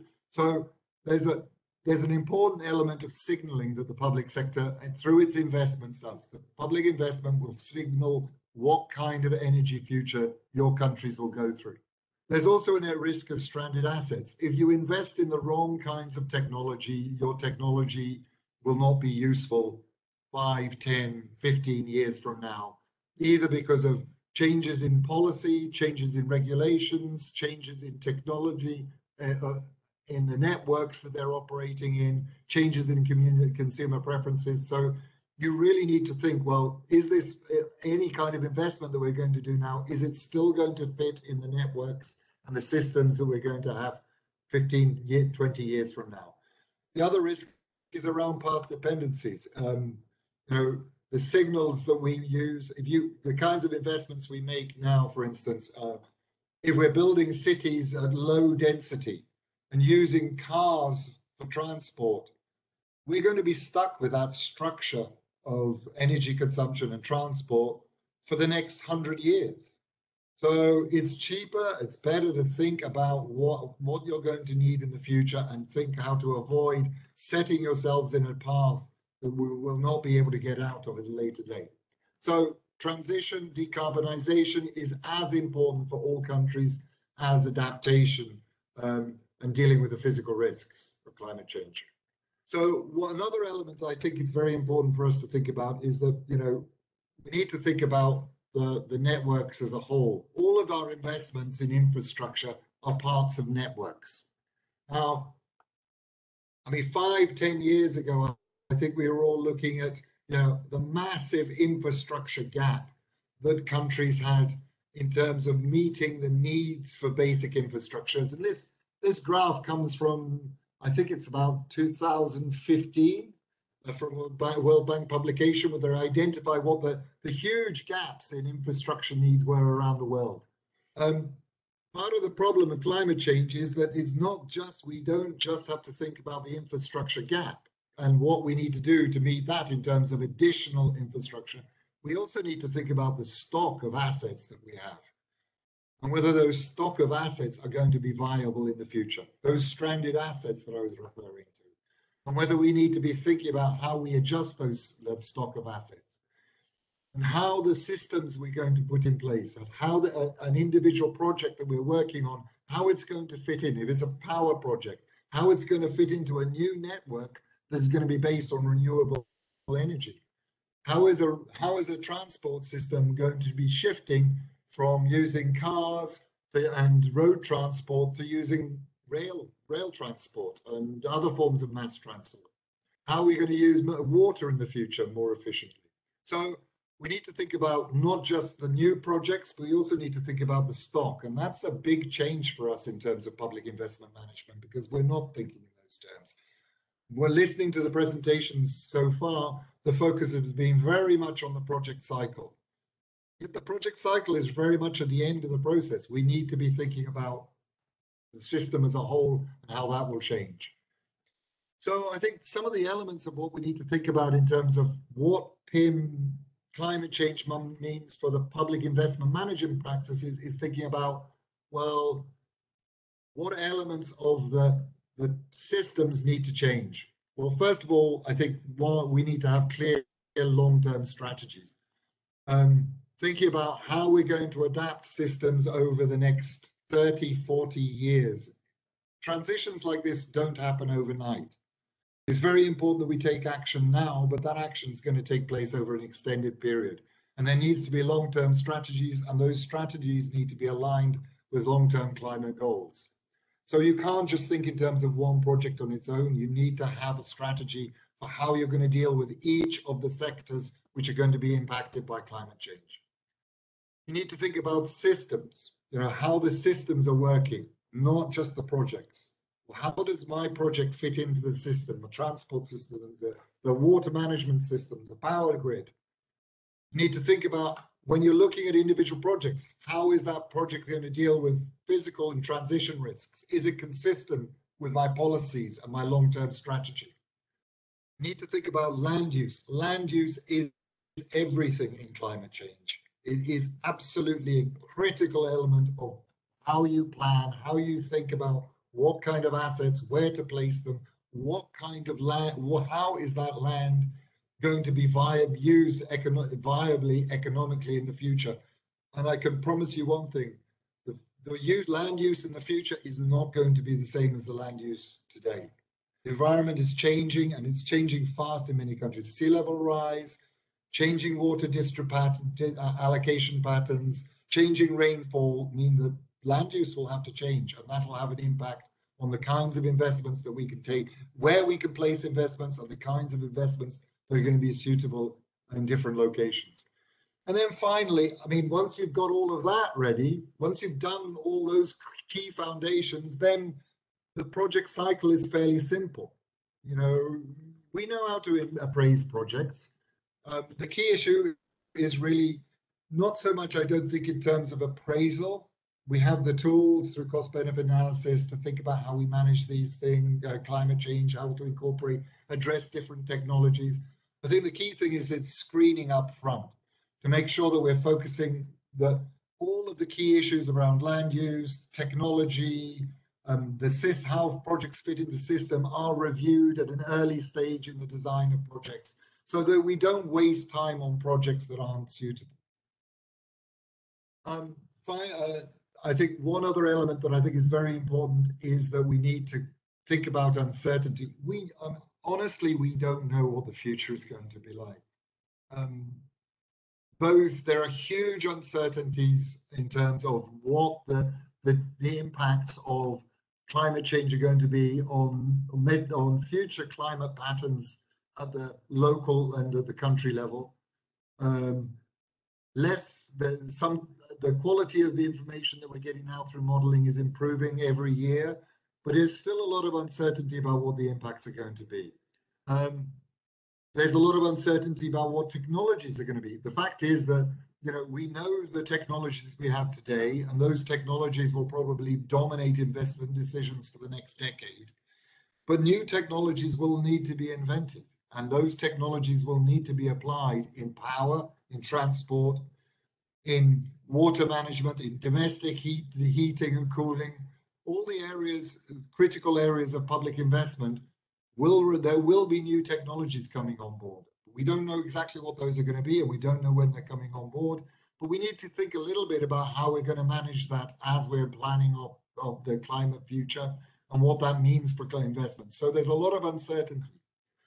Now, there are techniques for dealing with uncertainty. You can real options, probabilistic modeling, all of these different techniques can be applied. And if you're designing a really big project like a dam or a Thames barrier system like here in the picture on the left, that's fine. That's very good. You can use those kinds of techniques. But there's a basic principle that I think is very helpful to follow in in the face of uncertainty, and that's just about flexibility. Build some flexibility into the design of projects. In the case of this, the example here, which is the Thames barrier, yes, they invested a fortune, billions, in a huge dam across the front barrier across the river to protect the City of London.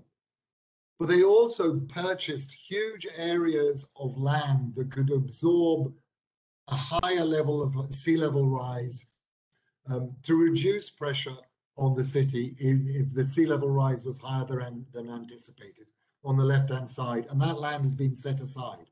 So you can use non-engineering solutions. You don't just need to buy your way out of climate change risks. You can think a little bit about how to incorporate flexibility and how to ensure that you can adapt to different technologies and different climate situations in the future. I think what the UK has invested an awful lot in this agenda over the last 20 years, and they've thought it through quite systematically, and they have a fairly robust set of tools. They have a long-term strategy for clean growth and about how to deal with the climate future that looks at both the role of the public sector and the role of the private sector, and that's absolutely critical because let's face it, most investment in infrastructure is going to be by the private sector. The public sector is going to be a minor player in most countries. So they have a long-term strategy which communicates what the policy is going to be for all government, all levels of government, and for the public sector, for the private sector, and for households. Communicates what the plan is to deal with climate change. They've adapted that to an infrastructure strategy which incorporates all the climate change policies, and that infrastructure strategy identifies how they're going to incorporate climate change into both in terms of physical risks and transition risks and decarbonization into all the major infrastructure sectors: transport, air transport, sea transport, road transport, rail transport, water, energy, so they have a broad strategy, and that strategy informs the kinds of projects that they're going to be selecting. And lastly, they have a green book which sets out a set of rules and procedures for doing project screening and project appraisal. And one of the nice things about the green book, I mean, it's proportionate in the demands on the appraisal process. So if you're doing a small project, you can use fairly simplistic tools, simple tools. I think Delphine presented something quite nice at the beginning, a presentation where she was mapping out what was good, simple techniques, medium techniques, and more advanced techniques. And I think that's embodied in the Green Book. And I think that's a good practice for all of us to follow, where if you're going to be integrating climate change into your investment appraisal system, you need to have a different range of tools for different kinds of projects, so that you're not spending a fortune on doing complex analysis for very small projects or projects where you know what the impacts are going to be.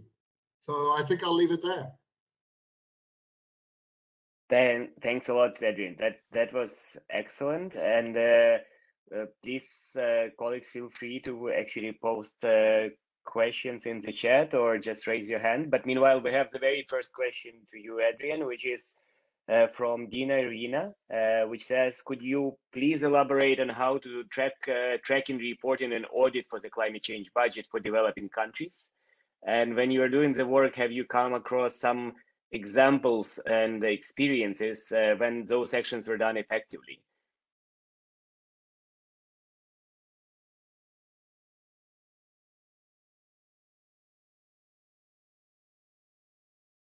On the audit, the only two audits that I've seen that are sort of closely relevant, well, there's Bangladesh did a very specific audit that was tied to a set of projects rather than the overall audit of the overall budget tagging system.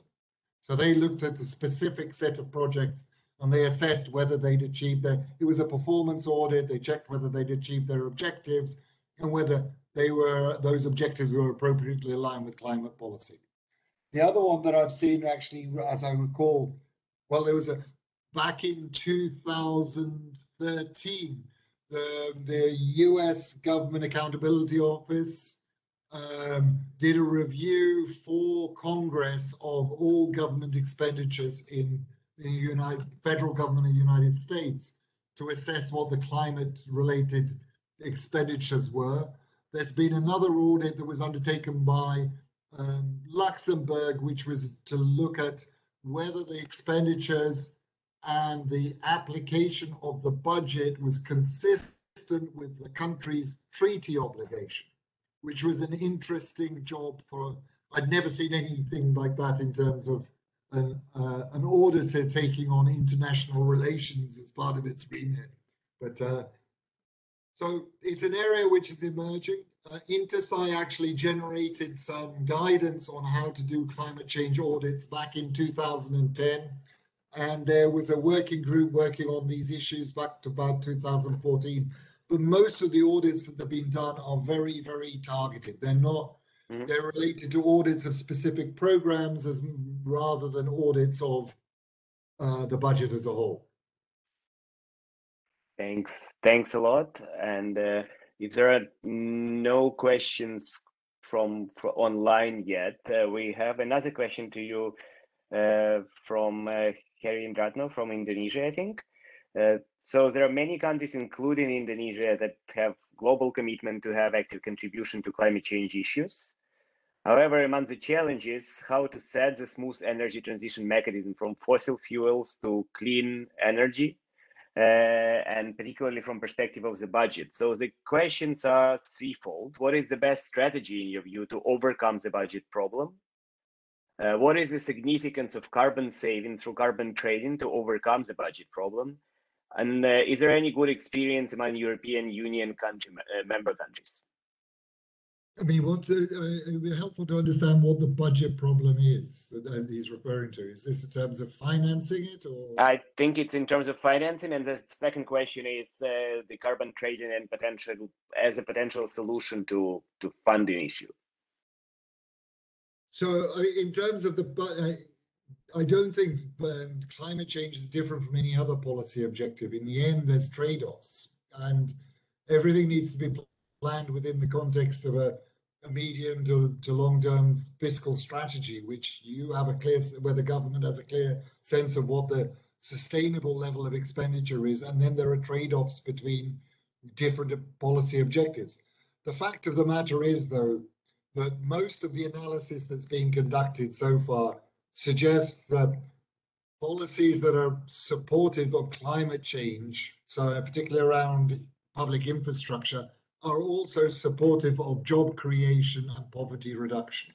So the trade-offs aren't that big, and I think that you can do climate change policy as part of a broader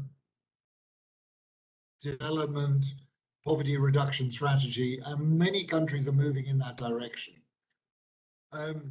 In terms of the carbon trading, well, carbon trading is really related to offsets, and these offsets, I've never heard of them being used to finance government budgets.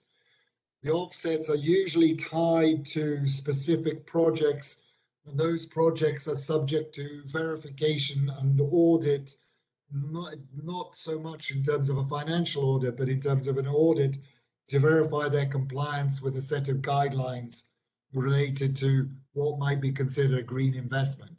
So the only scheme that is on a large scale which provides something like budgetary finance is the RED, which is a scheme for financing anti-deforestation measures.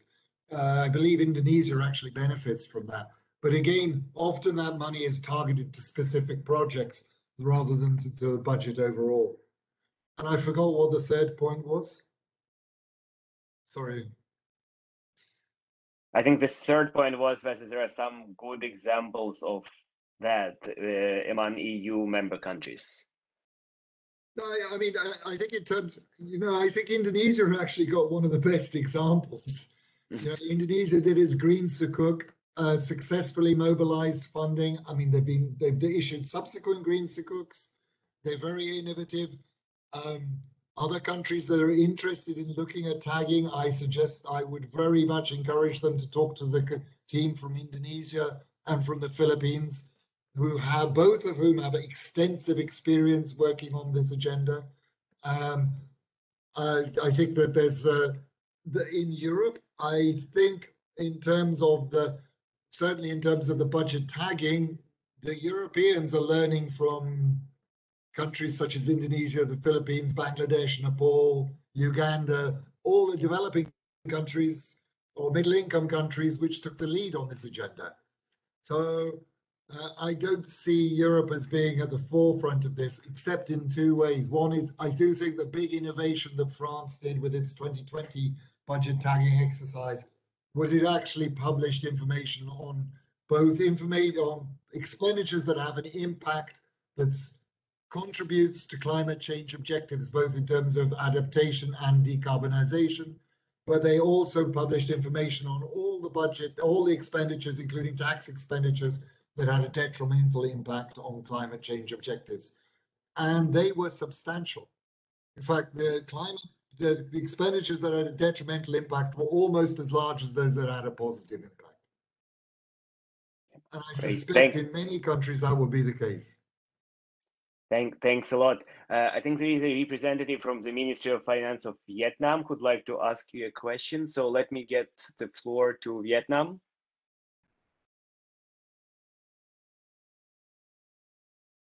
From MOF Vietnam, actually it is not a question, but there are some comments in relation to the presentation from Adrian. So I totally agree with Adrian on the contents of your presentation. In Vietnam, we apply and we also allocate both capital and recurrent expenditure for climate change responding. In Vietnam, we established a national target program for climate change responding, and we also mainstream climate change adaptation to the whole work on poverty reduction and also social economic development for the mountainous areas as well as rural development programs. So in my opinion, the presentation from Adrian would be more useful and also comprehensive. If you can also relate to the inter-regional cooperation, international cooperation, if we single-handedly work on climate change adaptation mitigation, it is just only our arm and our own effort. So I think it requires the coordination at the regional level and also global level. One example is about the use of shared water sources at the watershed, or how to deal with the seawater rise level from a interdisciplinary and regional effort. I think it would be more useful and effective in both long-term and short-term. So in Vietnam, let me make an example. We are under the high pressure from the reduction of water sources in the Mekong River Delta for the Mekong Delta countries in Vietnam. So Mekong runs through Indonesia, China, Laos, Vietnam. And if there is improper use of water in those in those countries, upstream countries, it will lead to a lot of issues for the downstream countries. For example, bank erosions and also the other things. So without proper เอาว่าเงินน้ำเวลาเนี่ยเลยเอาเลยดิ So without proper cooperation from all the countries, it would be so challenging in addressing climate change. Thank you. I can't agree more. I mean, I think that climate change is going to require us all to cooperate at a level that we've not been used to before. I mean, whether we manage to do it is a different matter. I very much hope we do. Great, thanks a lot, both Adrian and Vietnam. I think we have very last question remaining. It's posted in the chat, but I would ask Fabian actually to ask it himself. Fabian? Thank you, Alexei. No, and thank you, Adrian, for this excellent presentation. Very, very clear. As you mentioned, public expenditures are only part of the picture. And so you mentioned the example of France, which also looked at tax expenditures, and indeed in quite a few sectors, tax expenditures or tax breaks play a very important role. But also SOE investments, state-owned enterprise investments and expenditures, and particularly as SOEs are very present in the key sectors such as energy, transport, so where the emissions are. If you could maybe just expand a bit on these two other sources of financing and good examples you came across. Thank you. So far, I haven't come across any great examples of people working on SOEs. I do know that my colleagues are working on guidance note on how to incorporate climate change considerations into state-owned enterprise governance. Basically drawing on the guidance that comes from the private sector. So the task force for climate-related standards is going, sorry, I forget the name, it's after midnight. But there's work going on in how to improve reporting by state-owned enterprises, both in terms of what their climate exposure is in terms of transition risks and physical risks, and in terms of what their impacts are in terms of emissions and their contribution to the government's decarbonization policies. I think the government, as ministries of finance, who usually are the ultimate shareholder of the state-owned enterprises, can play a very important role. I don't know whether budget tagging is the best tool for influencing state-owned enterprises. It very much depends on what the budget structure is and the relationship with the state-owned enterprises.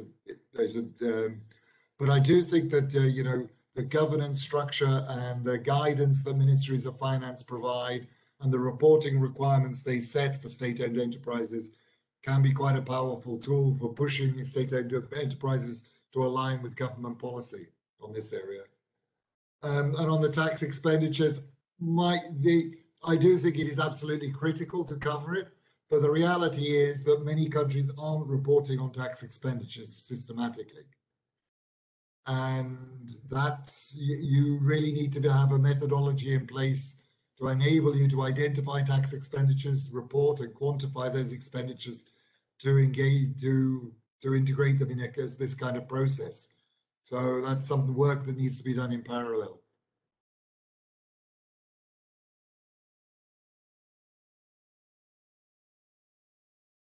Thank you. Thanks a lot, Adrian. I think if you don't mind, we can then conclude the session. And thanks for great presentation. I think we had excellent discussion as well. And colleagues, thank you for very active participation today. I think we had great discussions on both the fiscal sustainability part and the environmental sustainability part of the plenary session.